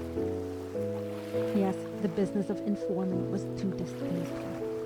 Let the government find and catch its lost prize if it liked. After that crazy climb, he was not going to join in the hunt. The boy was too game. Yet it must be confessed that to this volte-face of Harvey Barrington's there contributed also, since the motives for any resolve are seldom unmixed, a faint dislike to owning that his prisoner had given him the slip, and an absolute horror of having to acknowledge that he himself had, in the first instance, been completely duped as to that prisoner's sex. For now he saw, and wondered at his tardy perception of it, that this fact would certainly have to be revealed, or how should he account for the Frenchman's presence in his house at all? He turned quickly round. "Jeremy," he said, in his quarterdeck voice, As long as an escaped French prisoner was under my roof, it was my duty to hand him over to the authorities, and I should have done it this morning. But, all things considered, I do not intend to inform them that he has them and has escaped. His whereabouts will be discovered quite soon enough. So, not a word to anyone outside the house about last night's business. I do not choose to be the subject of idle gossip. Is that clear? Aye, aye, sir, replied John Jeremy, and saluted him among the chimney pots. Am I to tell Hannah the same, sir? I will see Mrs. Jeremy myself on the matter, replied his master, walking towards the trapdoor. A curious thing, sir, observed Jeremy, half shyly, rubbing a hand up and down his trousers. But she won't, in a manner of speaking, believe me when I say the young lady which she saw was a young man. How won't she? Returned Hervey rather grimly. How we will have her up, then, and show her the climb he did. How me taking down them curtains has upset her proper, observed Hannah's spouse. I doubt if she'll make much account of any crime till they're back in their places again. Well, let me go first and hold the ladder, sir. And, as Captain Barrington had decreed, so it was at Fairhaven. Mrs. Jeremy, indeed, when she had received her orders, remarked, but not to their given, that she had no desire to gossip about a French hussy having been brought after dark into the house, and Miss Lavinia, with her own accusing conscience, was only too delighted to obey the order to hold her tongue, although it was more than probable that the precaution would be useless. But no news of the fugitive came to Fairhaven, and Herbert, though he kept his ears open and stoic that afternoon, and he could not, naturally, put any questions, heard nothing. He had no idea in what direction the young man had gone in his forlorn endeavour, evidently not across the river, or he would surely have taken the skiff, of whose convenient presence he was, as Herbert remembered, very well aware. It was Miss Lavinia who made the only discovery worth mention, and even that led nowhere, which was that a large stem of ivy had been torn away from the wall of the house, about 10 feet from the ground on the garden front. And it seemed quite probable that this minor catastrophe marked the path of the wildcat, and that he himself had accompanied the ivy, and added a more or less severe fall, though upon glass, to his other disabilities. Miss Barrington started for Exeter next morning, and Hervey, left alone once more, found his mind dwelling, with ever less appreciation of his own part in it, on that scene in the spare bedroom. Yes, he had behaved like a brute. He did not blame himself for having detained an escaping enemy, nor for having deprived him of his only means of further flight, his money. And though it was deuced awkward to know what he was going to do with it now that he had it, since he had resolved not to inform the authorities of the owner's presence and escape. Lavinia had suggested the poor box, but that did not seem quite the right destination for someone else's banknotes. The letters taken from the captive, as a cursory glance had shown, were from an Englishwoman. Hervey did not read them. If the young man were recaptured, and he got to know of them, he would try to return them to him. Perhaps his money, too. He knew his name, or at least the name he went by, and the letters bore it also. But as to believing his story of injured innocence, no. The boy was too clever, too good an actor, but he did wish that he had not given him that unnecessary and ferocious blow. A spectator would have said that it was thoroughly justified and dealt in self-defense. Hervey knew that it was neither, and was aware of what exactly had inspired it, although he did not wish to name the feeling. If only he had not been so blind at the outset, had drawn the right conclusions from what now seemed so obvious, the height, unusual in a woman, the voice, too deep, the reluctance to attract attention. At bay upstairs, in his proper attire, the masquerader had looked so much younger and slighter, and so much more spent. and that accusing picture was before him again. He turned his gaze away from it. Late in the afternoon, having succeeded in banishing the scene and its protagonist from the surface, at least, of his mind, and seeing the prospect of a fine evening, he decided to go for a sail. The Kestrel paid off slowly, under mainsail and jib, her owner at the helm. But very soon Fairhaven was left behind, and the first river-huddled houses of stone were slipping past. Old dwellings which looked as if they had sprung up by natural growth on their piles, or ancient tide-bound walls. "There are not many craft in the river today," murmured Captain Barrington. "Oh, I see a Brixham trawler over there," grumbled his satellite. "What be doing here, I wonder?" "I've come to sell fish, probably." "Those Stowy men can catch their own fish, I reckon," replied Jeremy indignantly. "And look at the berth he's put us out in." Harvey smiled. "Oh, I see a vessel ahead which has chosen a course. And when did that schooner run ashore on the whale's back?" For, half a mile or so farther down the river, on the invisible shoal which was the bane of Stowy Harbour, lay a large schooner. Her tilted hull and masts gave her an odd effect of floating at an angle. But Captain Barrington was aware that she was not floating. "I grounded 2 days ago, sir, in the Neap. Have to wait for the next spring tide to fetch her off. I don't know where she hailed from. Her crew's all gone ashore. Her topsail now, sir." "Not yet," replied his master, though they were past the harbour, where Stowy River widened to the dignity of an estuary before it gave itself to the sea, and here he commonly shook out the Kestrel's extra plumage. But this evening he was content to slip gently along with what sail she was carrying, his eyes fixed ahead on the mild unrest of the bar, and thinking of that calamity of his own, which was woven in such unfading colours on the iris of his mind. It needed but a touch to set the tapestry swaying, and the whole scene would spring to life again. And the stranded schooner there in the sunlight had done it, though it was an uncharted rock, not a sandbank, which had sunk HMS Suffolk that dark October night off the Scillies. The court-martial had acquitted our captain, who was indeed perfectly blameless, condemnation being pretty equally divided between a faulty chart and a sailing master. But Harvey Barrington never got another ship. How was it likely? A man who had lost a 74. And very shortly afterwards, in 1811, came the flimsy pretext on which he, at 39, experienced, competent, and ambitious, was put on half-pay. In wartime. He might be blameless, but he had lost a 74. And yet that voice had said the other night with such indignant scorn, "Oh, you do not know what it is to suffer injustice, you who have those who dispense it." Oh, did he not? Oh, why else was he here now, idly steering his little craft, all that was left him to command? He roused himself from his bitter and useless contemplation.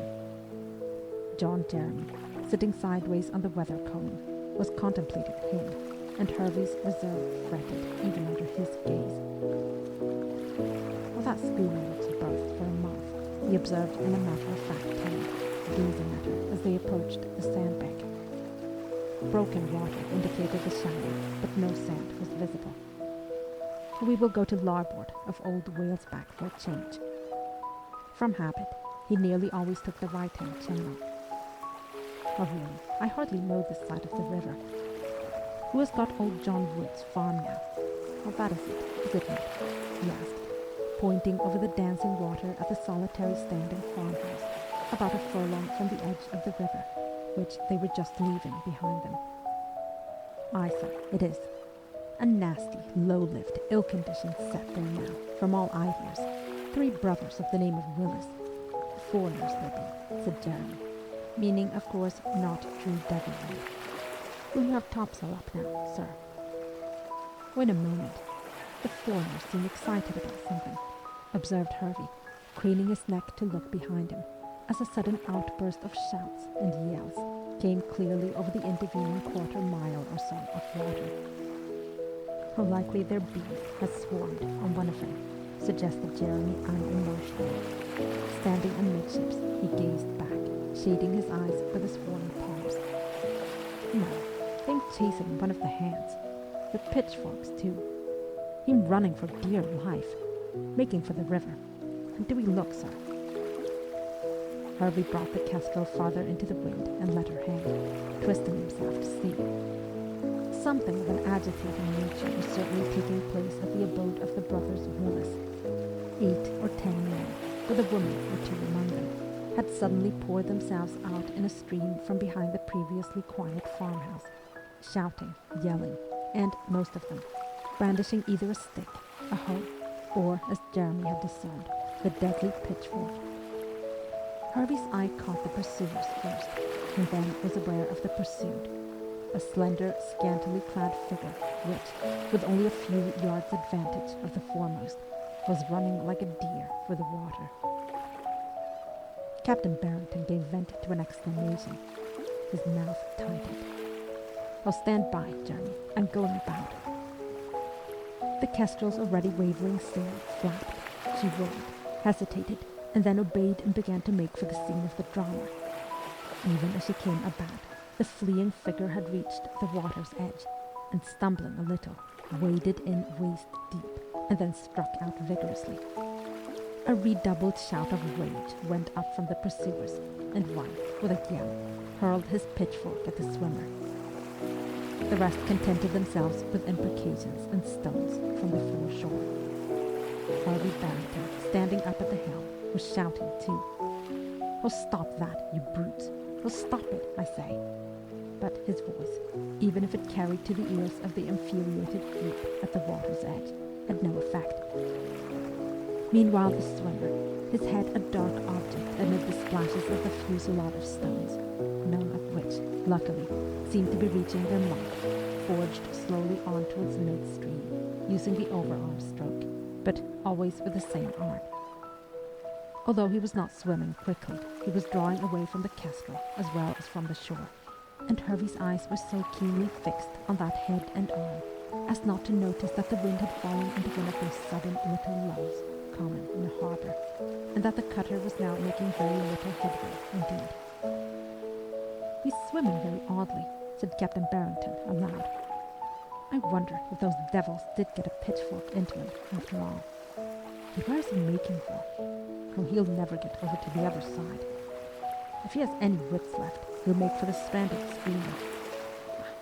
I suppose he doesn't know there's no one on board. Oh, damn it, the wind's dropped." Jeremy, already conscious of this fact, brought his gaze back from the peak of the mainsail. "Was it him, sir, the Frenchie?" "Of course it is. We will pick him up if we can. Her topsail, Jeremy, as quick as possible." But even in the short time it took to set the extra sail, it began to seem a little doubtful if they would be able to accomplish this design. Harvey, hauling on the topsail halyards, knew instinctively that the swimmer, now almost in mid-stream, was in difficulties. He cursed himself for having stood staring instead of getting the rest of the canvas on sooner. However, in a moment or two, the kestrel responded to the new impetus and began to cut through the water as if she knew what was required of her and rejoiced to do it. And but for all that, the outgoing tide, not his own efforts now, was sweeping her quarry away from her and round the other side of the whale's back. Harvey could see that he had abandoned the effort of swimming and, devoting his energies merely to keeping afloat, had thrown himself onto his back. Shouts came from the disappointed group on shore as, midway between them and the shore, the kestrel shot past on the now fresher breeze, but Harvey did not even turn his head. A prisoner, a French prisoner, came to his ears. Let them die, he thought disgustedly. But from where he stood at the till, the French prisoner was no longer visible. He had disappeared entirely round the northern point of the shore. Oh, Harvey swore. But next moment the kestrel also was past the point, and he looked over his left shoulder. No, the young man was still afloat, but struggling. "We're ready, Jeremy." Like a bird checking in flight, the kestrel went about, rounded the bubbling, sucking sand, and was chasing up the deep water the other side. "Hold on one moment more," shouted Hervey to the half-swimmer, half-flotsam, a few yards ahead on a starboard bow. The topsail was already down, the jib coming in under Jeremy's skilled hands. In another second or two, the mainsail itself came down with a rush.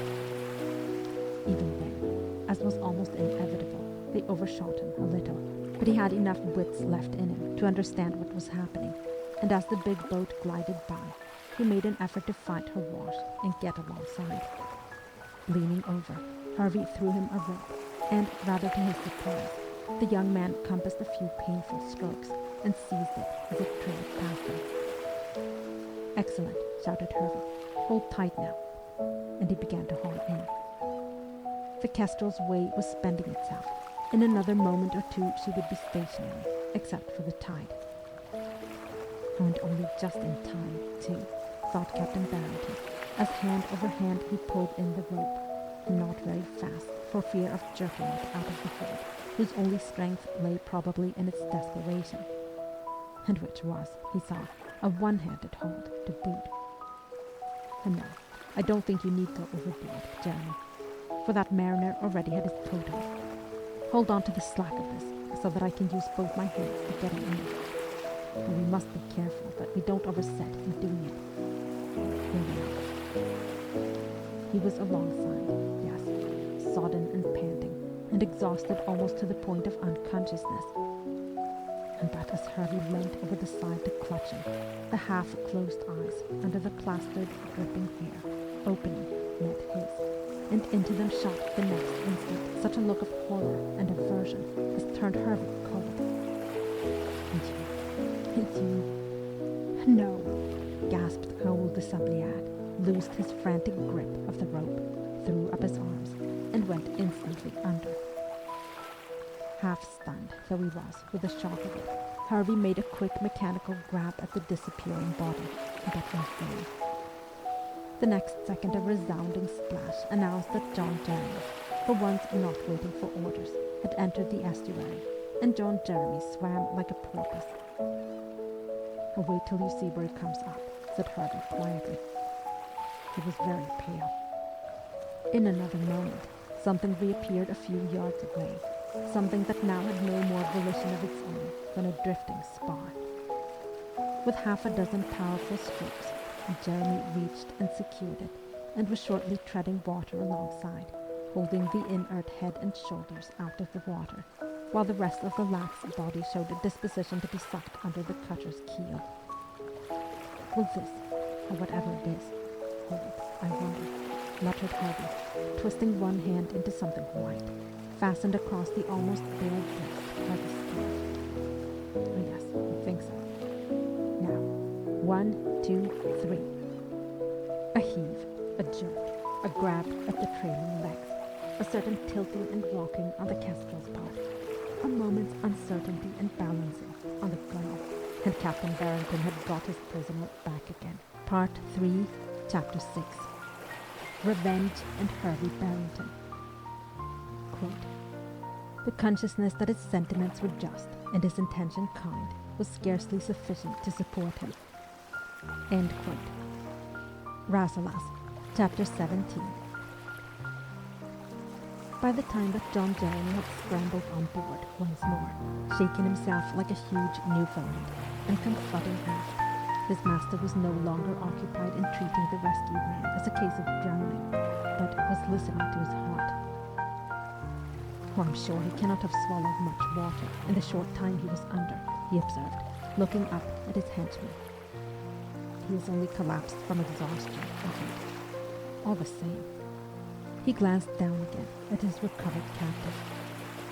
The young Frenchman was indeed a sorry spectacle as he lay there unconscious, quietly drenching the bottom boards to an extent which was surprising in view of the small amount of clothing left on him by this time. He had his breeches, and those torn at one knee, portions of his shirt clinging to him, the scarf-like object by which Hervey had hauled him in, and absolutely nothing else. whose shoes and stockings alike were gone from his cut and bleeding feet. And when Harvey slipped his hand under the wet, heavy head, a diluted little crimson trickle began to course over his own wrist, and he saw that a stone had struck the swimmer near the right ear, though the damage done did not appear to be serious. Yes, the most important thing, I fancy, is to keep him warm, he went on, lifting his prize a little. I'm afraid there's no brandy on board. Worse luck. Get that old boat cloak of mine from the locker forward. The spare jib, too, would not come amiss. And he began stripping off the soaked rags of shirt, and discovering in the puzzling scarf, when he unknotted it, a close resemblance to one of his own huckleback towels. Another discovery was the greatly swollen and discolored state of one of the limp wrists, the result of more rough handling, perhaps, like the big bruise on Ball's shin, and that disfiguring cut on the lip, which showed up so vividly and so reproachfully on the surrounding pallor.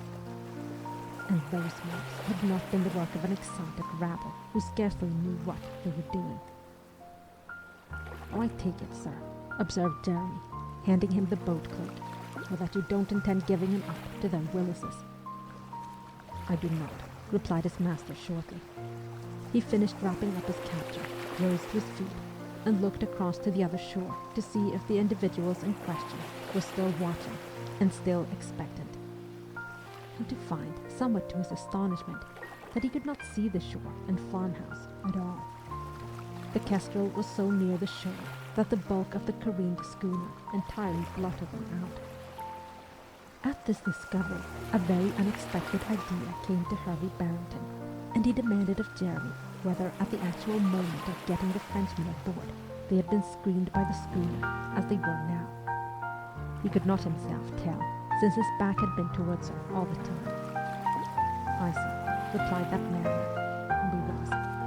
"I happened to notice particularly when she were nicely to lee of us, and them Willises over there couldn't have seen a thing.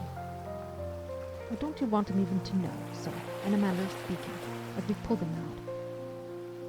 "No, in a manner of speaking I don't," returned Hervey, compressing his lips and doing some very rapid thinking. He unfolded the spare jib and spread it completely over the motionless figure at his feet. "Well, I shall keep the affair in my own hands now.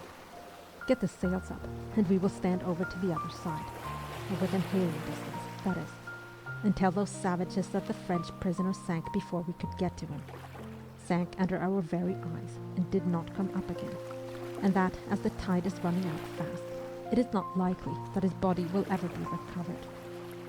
Do you understand?" A slow, appreciative grin spread over his myrmiden's broad countenance. "Oh, Lord love you, sir, yes. And they'll believe you when you sings out who you is. And then, shall we put back home?" "It's what I should like to do," replied his master, glancing down at the sailcloth, which looked rather like a palm. "But it would seem rather too suspicious if we didn't, since we were so plainly standing out to sea before, and only came about to find out what was going on. No, we will beat out to sea for a little while, and then, when the light has faded somewhat, bring the Frenchman in and get him to bed. Tomorrow will be plenty of time to tell the constable about him." And Captain Barrington's bold lie shouted in an authoritative voice to the still expectant Willises and their retinue from a safe distance, was evidently believed without hesitation, to judge from the angry dejection which it caused. And no doubt they were after the 10 guineas reward, the ruffians, thought Harvey Barrington to himself, as the kestrel once more swung seaward, and incontinently felt his own cheeks burn. 2 nights ago, he himself had been taunted with having the same ignoble deed. When they were well away from the shore, he stooped and turned back the jib. Provided they kept him warm, the unavoidable delay in getting him into a bed would surely not do the fugitive much harm, for he was young enough to fling off the effects of exhaustion, and he should have the best of care that night.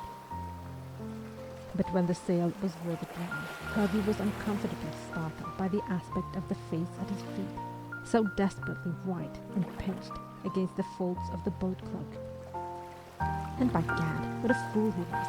There was some brandy in the forward locker, some that had been there for a long time. Even as he thought of this and determined to get it, there was a movement in the prostrate figure. The closed eye half opened, the lips said something in French, and an arm extricated itself from the boat cloak.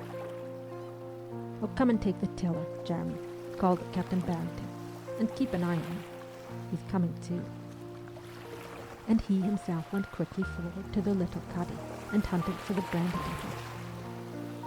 He had just laid his hand on it when he was aware of a sudden commotion in the stern, a shout from Jeremy, followed by a cry, a sort of sob of anguish, and coming hastily out he saw what looked like a tussle going on.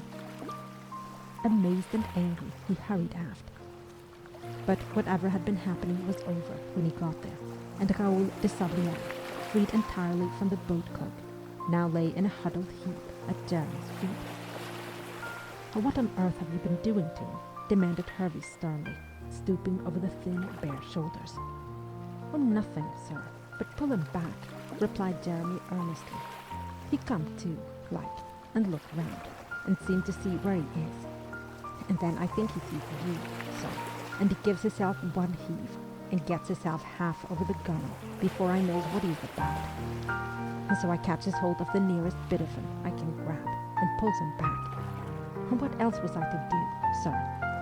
And when I lays hold of him, he sings out and tumbles back like that. Well, that's all I did, upon my oath, and Captain Barrington. Him light-headed, I'm sure, to try to throw himself overboard after all your trouble, sir.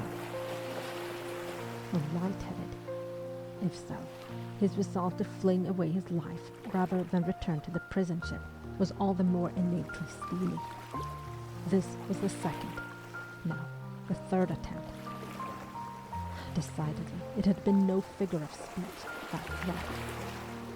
Hervey was half afraid to touch him now, but, mercifully, perhaps, Jeremy's rough method of salvation, and no doubt he had unwittingly caught him by the damaged wrist, had thrown the captive back into semi-consciousness. He evidently did not know who it was that wrapped him up again, first putting his own coat on this time.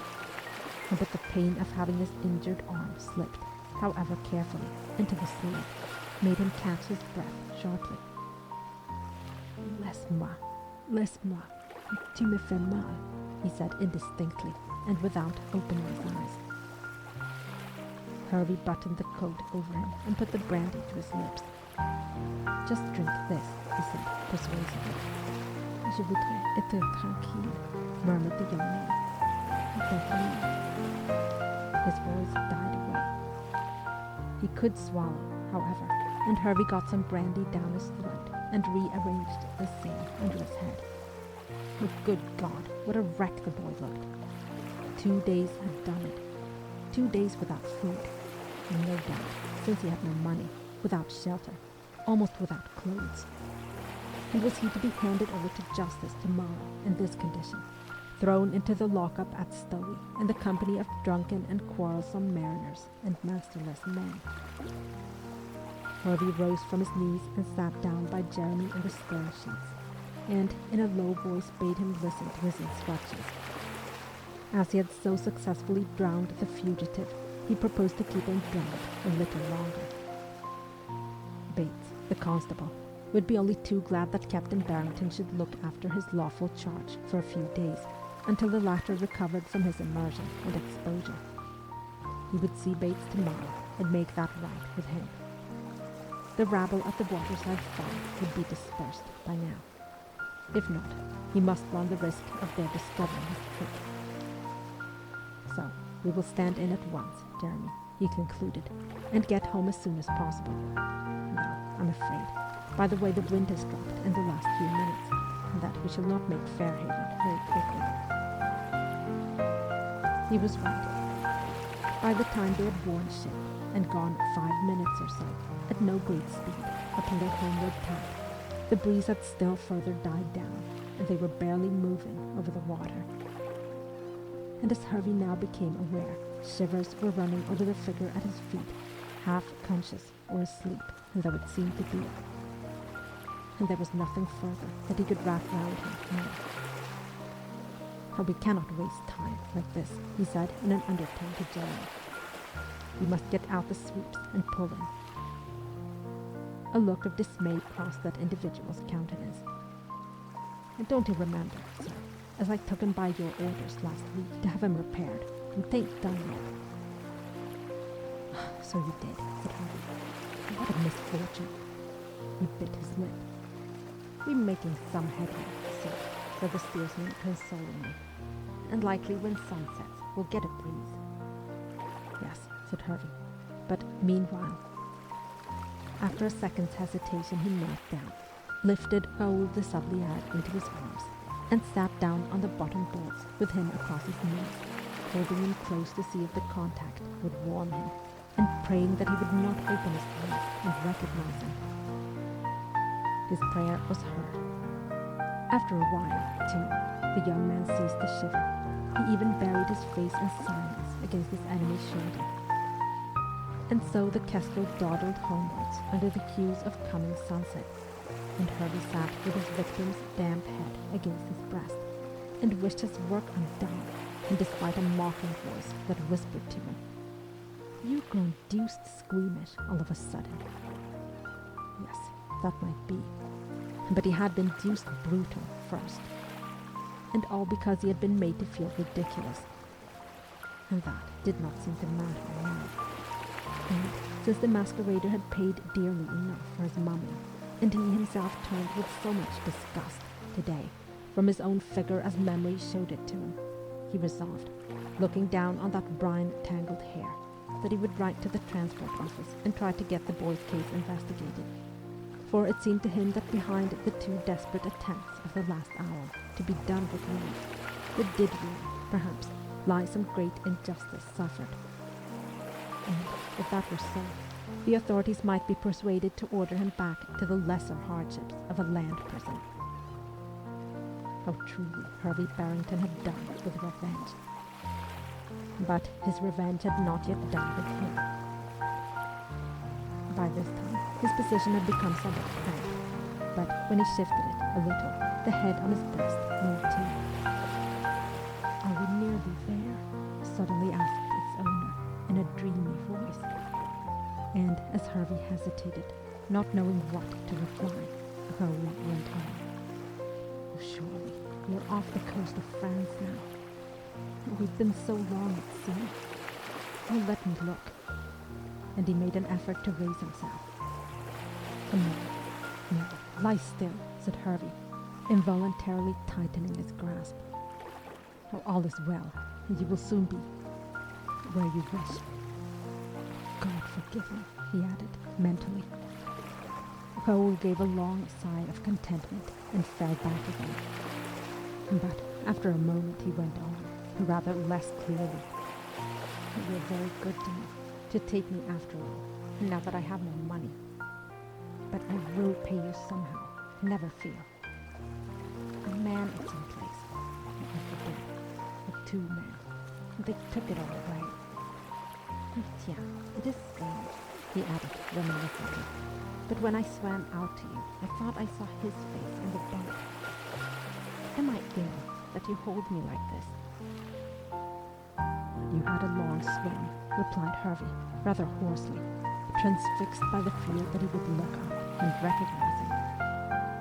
Yet what other course was open to him? He could not have left the fugitive to drown, and the lie which had been told him was for his very life's sake. But somehow Harvey wished it had been any other lie.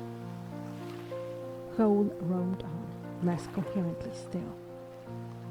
"Yes, I swam twice, and my wrist, it hurt too much. I think it is broken. I fell a long time ago, climbing somewhere. There was ivy.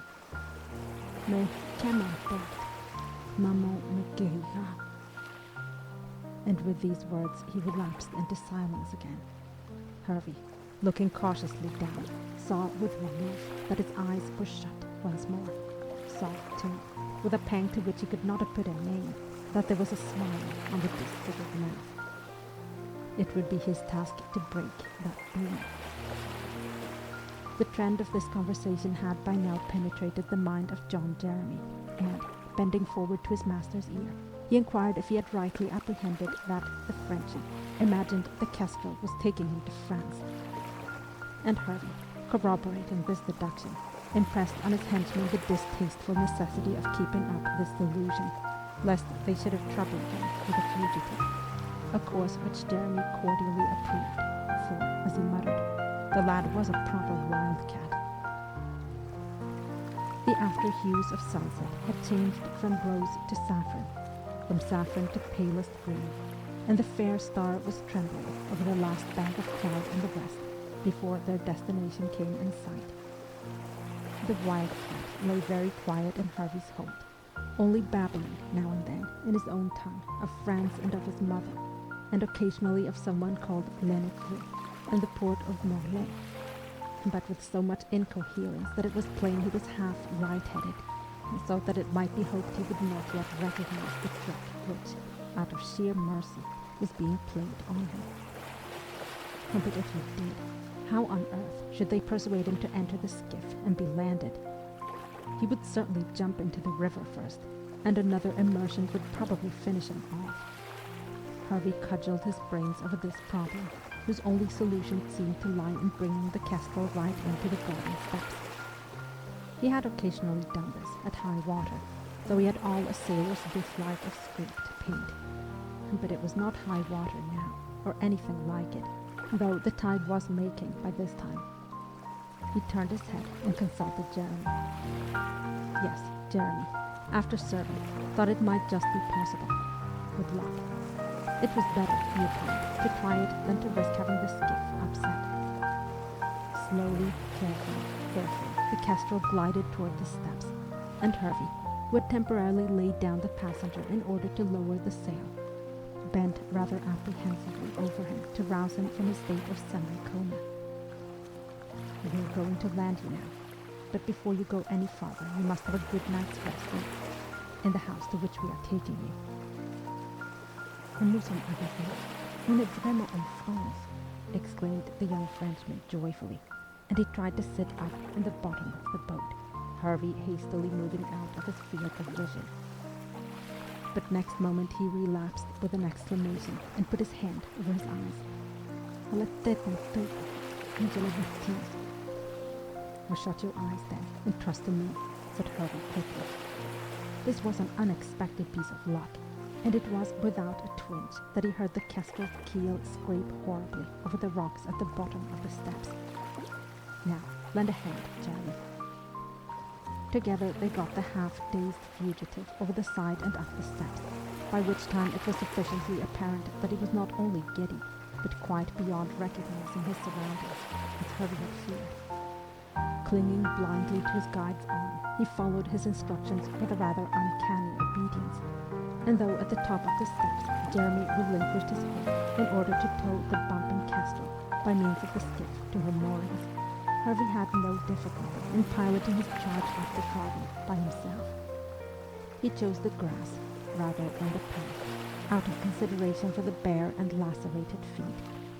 But indeed it was like steering a sleepwalker who neither saw nor felt nor spoke, but only smiled in his sleep and manifested a patient docility and confidence which cut Harvey to the heart. At last, they were in the hall which had witnessed the metamorphosis of the Spanish girl into the French, and now saw a still more startling transformation. But Mrs. Hannah Jeremy, who happened to be there as they entered from the garden, was not aware of any transformation, for she had no idea that in the half-drowned apparition which her master was supporting, she beheld the memorable visitant of the night before last. But she was so startled at what she saw that she gave a slight scream.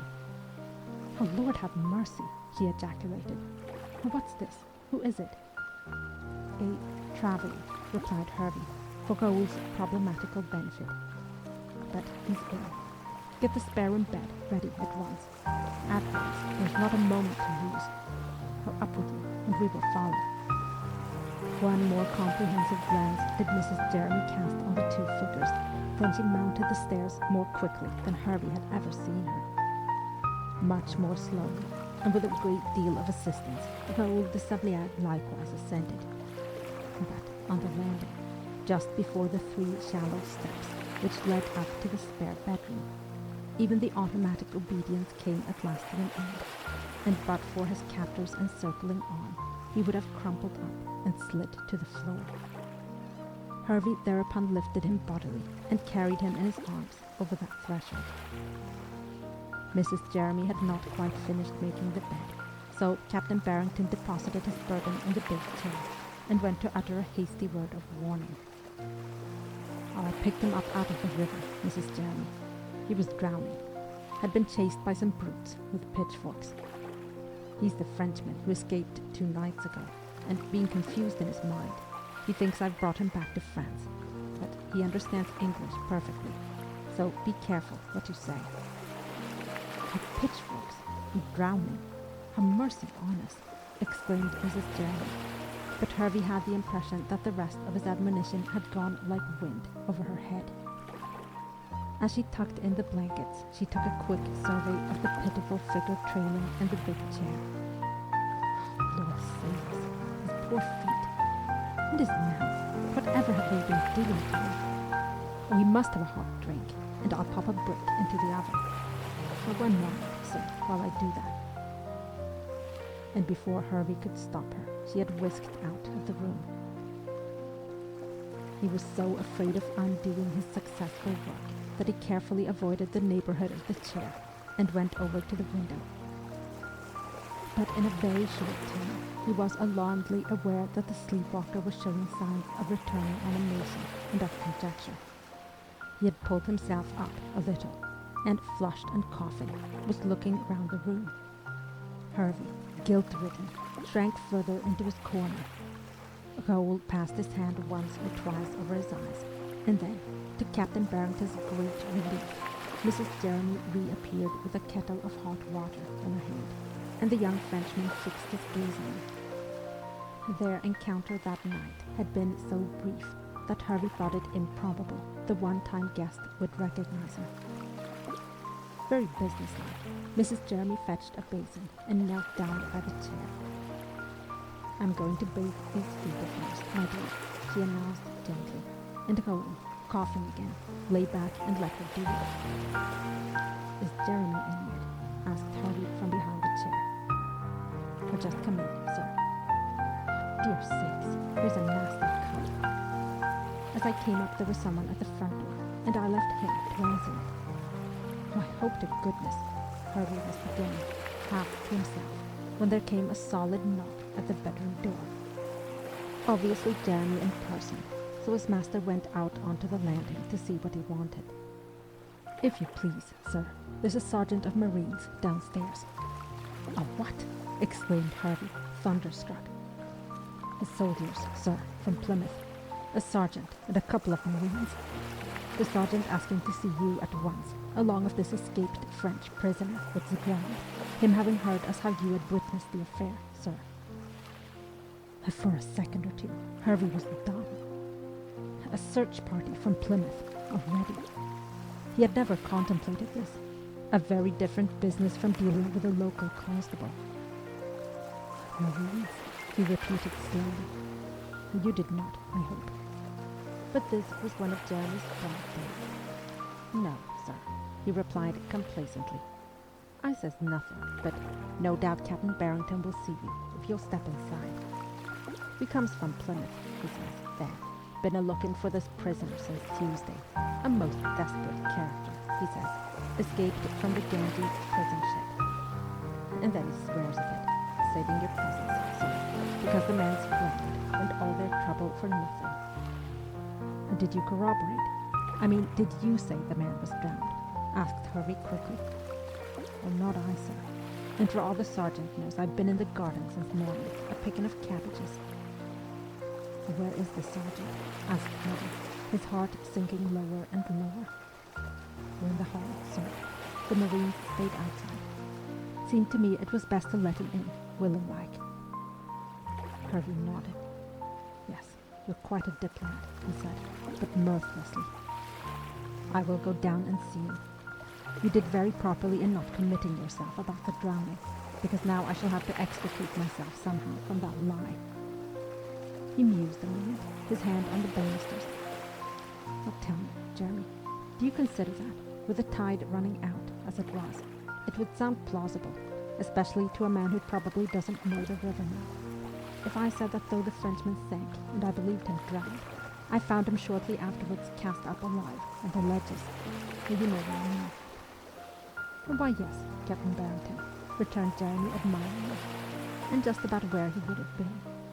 Like the man as was washed overboard from the Falmouth bark near the whale's back last winter. Couldn't say as that might not well have been, sir, seeing as I suppose you've got to account for the Frenchies being in the house, and then giving him. Well, what else can he do? Asked Hervey, more of himself than of Jeremy.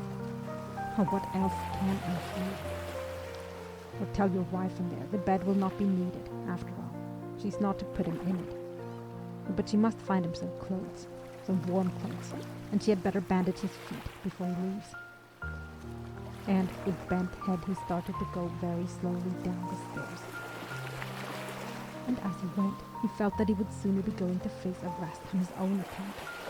But instead of that, he was going to surrender the boy who had lain helpless in his arms for the last hour, whom he had not allowed to die by the merciful, clean death he had chosen, but whom he had lured by a heartless trick under his own roof again. A boy almost dead from exhaustion and ill usage. And yet again, what choice had he? Even if he had not worn the king's uniform himself, it was felony now to assist the escape of a prisoner of war. Though indeed it was not the very remote prospect of transportation which weighed with him, but the certain wreckage of his own deeply threatened career. For he had by no means given up hope of his restoration to the active list. He had influential friends who considered him most unjustly treated, and held that the time would certainly come when he would be reinstated. It would never come if he followed his instincts now. He might as well send in his papers at once. Moreover, personal considerations quite apart, it was his plain duty as an Englishman to do what he was going to do.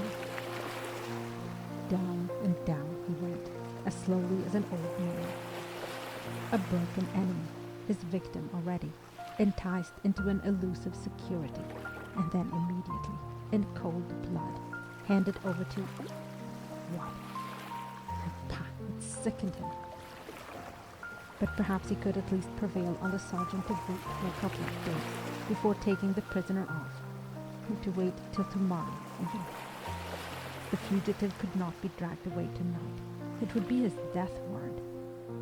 Yet he was, technically, still on his feet, and the man would be perfectly within his rights in insisting on his removal. It depended, then, on the personal character of this sergeant of Marines, whether an appeal to him would be of any use. And the moment he set eyes on it, Harvey knew that it would be of none. Part 3, Chapter 7.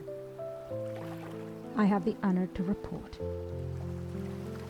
Quote, is there such depravity in man as that he should injure another without benefit to himself? End quote. Rasselas, Chapter 9. He came forward, saluting with much respect, as Captain Barrington descended the last stairs into the hall. It was not likely, of course, that he would show anything else to a naval officer of Hervey's rank. But he had a hard, brutal mouth, a hard eye. Sorry to trouble you, sir, he said briskly. Your man has no doubt told you what we've come about. Yes, said Hervey. And there was no use in beating about the bush. This matter of the French prisoner, I understand. How did you come to connect me with it? Like this, sir, responded the sergeant. Having tracked him on Wednesday, nearly as far as Stowey. Oh, he was got up as a bull, cunning little devil. We lost trace of him, owing, I fancy, to an accident to the talking coach that evening. He seems to have disappeared entirely after that, thrown off his woman's gear, no doubt. And we went off on a wild goose chase as far as Wideford. What thinks I then, finding it a false track? My gentleman perhaps lying low in Stowey, or near it, all the while, waiting his chance of a boat. No doubt, there's a bit of smuggling goes on there. so I brought my party back. But hardly had we got back to Stowey before a farm lad comes up to me in a hurry and says they've got a suspicious character at their farm, down by the mouth of the river, on the other side. Had already come there yesterday evening, when he sold his shoes for a meal, and now again, begging for another and offering to work for it. The first time, they'd thought nothing of it, but before he came the second time, they had heard as there was a prisoner escaped from Plymouth and a party after him. So, by what this boy says, this time they had locked him up in a barn, all ready for us to nab, thinking the reward as good as in their pockets, I reckon. Down the river we went, sir, and got there too late. My fine fellow had taken the alarm, broken out, made for the river, and, well, I suppose Captain Barrington. You know best in what port of Davy Jones's locker he's likely to be now. Well, they told us at the farm that it was you, sir, in your sailing boat, I saw him drown. Trying to pick him up, I dare say, sir. Yes, said Hervey slowly. I was trying to pick him up, but I was too late. He suddenly perceived that the door from the garden had been left open when he had brought in the drowned man not half an hour ago. He went over and shut it. Well, sir, continued the marine, as things are, if the young devil had drowned when he swam the Immerse on Tuesday, as it's thought he did, it would have saved a deal of trouble, besides being a warning to the others. It has happened with an escaping prisoner before now, he added explanatorily, that his dead body has fetched up on a mud bank, and a few weeks of him laying there, with only the ghost to attend to him. Well, you don't mean to say, broke in Hervey, turning round at the door in disgust, and that his body would be left there on purpose. But when you shoot a polecat or a weasel, sir, you nail him up as a warning, and don't think nothing of it. I imagined we were speaking now of human beings, retorted Captain Barrington freezingly. Oh, if you were in command of a prison ship, sir, you'd think different, saving your respect. A stinking vermin, that's what they are. And if I had my way, I'd soon stop escaping, with a cat and nine tails. But we aren't allowed to touch him that way, and though a good honest British tar gets it as soon as look at you. I'm begging your pardon for the freedom, sir, you being a Navy officer. Oh, there are some things you're not allowed to do to the prisoners, then, inquired Hervey. His tone evidently puzzled the marine. Oh, I don't quite rightly know what you mean, sir. Short of mutiny, we mayn't lay a finger on them. Well, that's not to say they don't have some pretty stiff punishments among them sinners. Hervey was still standing by the door, looking hard at the speaker. Yes, this man would no doubt abide by the letter of the regulations, but what about his obedience to their spirit when he had the cunning young devil, as he had called him, in his hands? No superior officer, and a sick and injured prisoner, against whom he was already incensed. There was opportunity for a good deal between here and Plymouth. And what is it you want me to do? He asked. Anything to gain time to think. And the sergeant of marines replied promptly, and as it were ingratiatingly. How if you would be so good, sir, as to give me an account of what happened down the river, and perhaps a bit of paper, an affidavit, like. And then when we get back to Plymouth, there'll be no suggesting that we gave up when we might have gone if we had gone on. Because when a man's dead, he's dead, and if it's by drowning, no one can say the body must be produced, and I understand the tide was running out strong. So if you were to write it down, sir, the captain of the Ganges could make his report to the transport office, your evidence being quite sufficient for him, and particularly as he is only of lieutenant's rank. I see, said Hervey. All unprepared, he stood face to face with the gravest decision of his life. This man, however disappointed he might be, had evidently no shadow of doubt as to his informant's veracity, and they would take his word as unquestioningly at Plymouth, and, yes, in London too, despite the mark against his name. He stood in no immediate danger if he lied. It was when the truth came out afterwards, for it would be almost a miracle if it did not, that his ruin would be complete. he had only to say, with a little forced jocularity, "Oh, after all your trouble, Sergeant, you will be glad to learn that your prisoner is not found." And for, though he sank before my eyes, I picked him up later. That he's in the house at the moment, and that, as my duty to my king and country bids me, I invite you to go upstairs and take him. The speech arranged, rehearsed itself in Hervey's brain. He saw beforehand the cruel light it would bring into those hard, reddened eyes. No, it was physically impossible to utter it. Instead, he asked, a little hoarsely, "How much of what I saw, do you want in writing?" "Oh, very little, sir," said the sergeant apologetically. "Just a few lines, and your signature, if you please. I'm ashamed to trouble you, but if I only take back a verbal report, I reckon that the authorities would write to you for confirmation of the story. But if I hand in a written one, you won't likely be troubled further." "Oh, quite so," said Hervey dryly. "Well, sit down then, and I will report the matter." The pursuer sat down in the very chair occupied by his quarry during his successive incarnations 2 nights ago.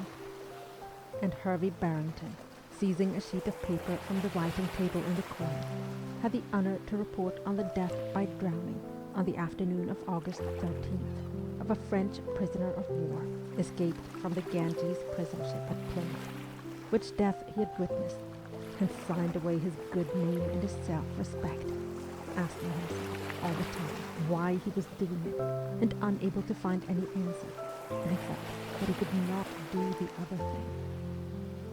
"Oh, thank you kindly, sir," said the Marine, taking the paper with a salute and disposing it inside his tunic. "That will be quite enough to show that I've not failed in my duty. My men are waiting outside. Good evening, sir." Feeling no desire to have his health drunk by this man, Captain Barrington abstained from giving him a shilling for the purpose, and a minute later he and his 2 subordinates were marching down the road in the twilight. And from his doorstep, Hervey watched them go, empty-handed. No, not empty-handed. He had given them, in exchange for the boy upstairs, something very costly indeed: his signature to a lie. But coming in again, he rang the bell for Jeremy. "I've sent the escort away again," he announced curtly, with a written statement that I saw the prisoner drown. I was not disposed to give him up in his present condition. He took a turn up and down, while the ex-coxswain was speechless. "You realize, of course, Jeremy, what a serious step I've taken. For if it comes out in any way that I'm concealing the prisoner here, even from the most humane motives, I am ruined, utterly." "Yes, sir," said Jeremy, his face taking on profounder shades of alarm. "Oh, Captain Barrington, you didn't ought to have done it. Indeed you didn't." "I know that," replied his master grimly. "But it is done now, and I must abide by it. We must use the greatest caution that no word of the young man's presence here leaks out before we can get rid of him. Of course, if you feel that you ought to inform against me." "Oh, Captain Barrington, sir, how can you talk like that?" ejaculated the good Jeremy, deeply hurt. "Me that been shipmates with you, saving your presence, sir, since—" No, I beg your pardon, Jeremy," said Hervey quickly. "Why, I ought not to have said that. No, I'm not sure whether it is not your duty to lay information all the same. However, if it comes out, you will not incur blame, acting as you do under my orders. I must speak to Mrs. Jeremy at once, and see that she understands the situation and keeps her mouth shut. Is she in the kitchen?" "No, sir. She's upstairs, a terrible took-up with a young man. I see she's for cosseting him proper." A slight smile illuminated the gloom of Jeremy's features. "Shall I fetch her down, sir?" "No, I'll go up to her," said Hervey. "I am glad to hear that she has taken to him. He will certainly need care." Up he went, and entered the spare bedroom. Not only was the fugitive ensconced in bed, contrary to orders, but the apartment had somehow taken on the aspect of a sick room already. and Mrs. Jeremy, the complete nurse, was bending over the dark head on the pillow. "Now, my dear," he heard her say, "do we lay quiet and go to sleep? Well, you've no call to fidget like that, and nor to cough, neither. What do you want me, sir?" But once out on the landing with her master, she gave him no opportunity to tell her what it was he required her for. "I've put him to bed, sir, knowing that's what you'd wish." Hervey's eyebrows went up, unnoticed. "And I've taken the liberty of putting on him one of your old nightshirts.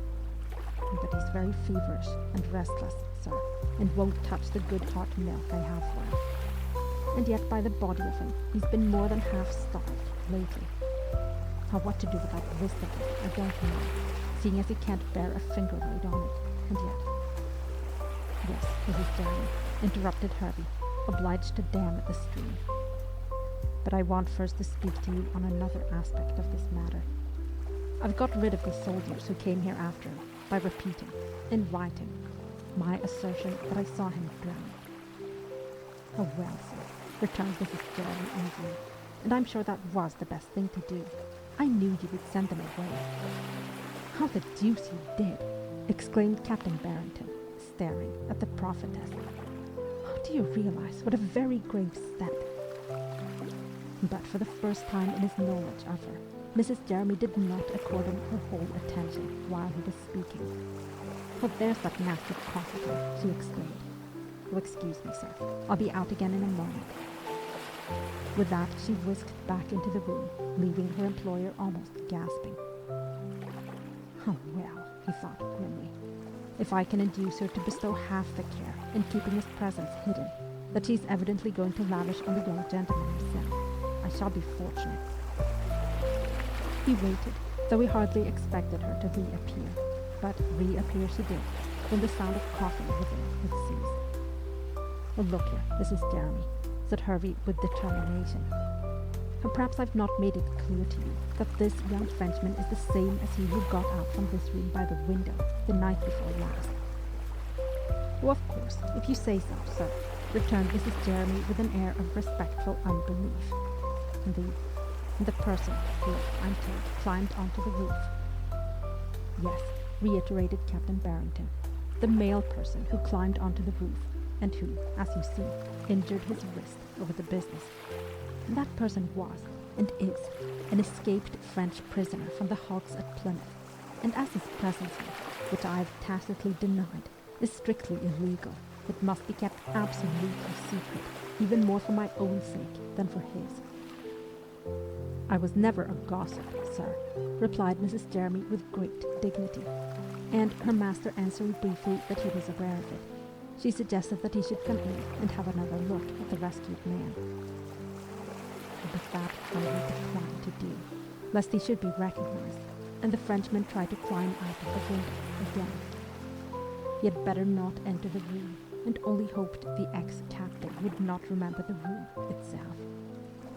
"Oh, Lord, sir," replied Mrs. Jeremy, "he's beyond that now. He has no idea where he is, I'm sure, beyond being thankful to be in a bed, according to me. How very feverish he is, and there was no point in hearing all that again." "Well, do your best for him," cut in Hervey hastily. "And remember, not a word about his being here." With that, he retired from the interview. A cold and not particularly appetizing supper was served to him a little later by Jeremy, whose spouse was evidently too much occupied with the new arrival to provide anything hot. Hervey, however, did not grumble at this absorption. He had an absorption of his own, if it came to that. For though he sat down afterwards with a book, he could not read. He meditated on what, with his eyes open, he had done that evening. He sat there, a perjured man, a fool, almost a traitor. Yet, at bottom, he was quite unrepentant. He knew what he would be feeling like if he had done his duty. And somehow, he might be able to get rid of the fugitive later on, without exciting suspicion. He took up his book and resolutely read a page. And then Mrs. Jeremy came in. "Will you please, sir," May Jeremy go at once for Dr. Hills. Oh, go for Dr. Hills, exclaimed Hervey, turning round. No, certainly he will not. You don't grasp the situation yet, Mrs. Jeremy, and that's evident. If that young man's presence gets known instead, don't you understand? I thought I'd sufficiently explained my delicate position. Yes, sir, and I'm sure I wouldn't wish you to get into trouble, but a doctor he must have. Oh, a doctor he can't have, reiterated Hervey. He must be without one. And thinking that this decree sounded harsher than he intended, he added, well, you see, if the authorities knew that he was here, they would have him off back to the Halls in no time. So the precaution is really for his own sake. Mrs. Jeremy looked down and pleated her spotless apron, a sure and rare sign of distress. He'd better even go back to the Halls, sir, than be taken out of the house in a coffin. And she sniffed. Oh, don't be absurd, Mrs. Jeremy. But she had alarmed him. The young man has got a touch of fever, no doubt, from the exposure, but a day or two's care. Oh, it's more than that, sir, begging your pardon. It's more like what my own brother died of after 3 days, begun in just the same way, with a terrible fit of shivering. It come on when you was having your supper, sir. The whole bed shaking with it. And now he's coughing and crying out with the pain of it every now and then. And that changed already, you'd hardly know him. If you can say what to do for him without a doctor, sir, I'm sure I'd be only too thankful. But I don't know. Hervey put down his book and went upstairs. It was quite true. De Sabliac did look most alarmingly ill, and in a short time was extraordinarily changed. He lay curled up on his side with a hot flush on one cheek, breathing very fast, and his air of lassitude had given place to one of intense disquiet. Every now and again he was shaken by a short, blind cough, which seemed to give him great pain. Mrs. Jeremy went to him. His eyes, with their bright, strained glance, followed her as she moved. Maman, je tellement mal, he said, like a sick child. Maman. Mrs. Jeremy, bending compassionately over him, took his restless hand between her own and stroked it. Oh, what does he mean, sir? She asked, in a whisper. Is it anything I can do? You're doing all you can, Mrs. Jeremy, replied Hervey, biting his lip. He wants his mother. He turned away. I'm going for a doctor. Oh, but not for Dr. Hills, who attends everybody, he added mentally, as he ran down the stairs. And any doctor's presence here will have to be accounted for somehow. Oh, I have it. I will see if I can dig Alexander Touchwood out of his shells and fossils. People hardly realize that he is a doctor, yet I believe that for all his eccentricities, he was very well thought of before he gave up his practice. If he will undertake it, nobody would think anything of his visiting here. Yes, but you see, Touchwood, I'd rather you knew nothing, for your own sake, he was repeating a quarter of an hour later, in that gentleman's phenomenally untidy study. Oh, heaven knows that it isn't that I fear your discretion. If you'll only come and look at him, and ask no questions. Oh, my dear Barrington, said the geologist, shutting up Brandel's Fossilia Hantonensia. Oh, you might give me credit for some human qualities. I'm not a fossil myself, if I do collect them. Curiosity, my dear fellow, curiosity about my neighbour's affairs lodges here. He thumped his lean breast, and just as much as in any old maid. Oh, I'll come, as you ask me. But I'll come quicker if you will tell me why I am to have my eyes blindfolded, and swear secrecy on a skull and crossbones, and write a prescription in blood. Oh, half annoyed, Hervey laughed. Oh, I never made any such ridiculous stipulations, he replied. I only thought that if I were run in for what I'm doing. Ha! Exclaimed Mr. Alexander Touchwood in a joyful tone, and he rose with alacrity from his crowded table. Oh, just what I was wanting, something to take my thoughts off the follies of Werner and the Neptunists in general. I should like to be run in with you, Barrington. You'd be so dignified over it. Now, out with it. Why are we likely to share a cell in Newgate? Have it your own way then, said Hervey, and gave him the particulars of the cruise of the Kestrel and what she had brought home from it. The Frenchman's previous residence under his roof, and his method of leaving the latter, he decided for the moment to suppress. Tall, bright-eyed, prematurely wrinkled, Mr. Touchwood listened with attention. Or to put a name to your crime, it sounds more like body snatching than anything else. And you say your good housekeeper is alarmed at the young man's condition. Oh, I am alarmed myself, confessed Hervey. But if you will be so extremely kind as to come and have a look at him. Oh, I can't cure with a look, you know, returned Mr. Touchwood, lifting an old coat off a heap of dusty books and tipping some ammonites out of a depressed hat. Oh, gad, it's touching, the faith you lay me in faith. And what if I've forgotten all I ever knew? De Sablière was worse than when Hervey had left, his breathing still quicker. And there was a stain, too, on the pillow.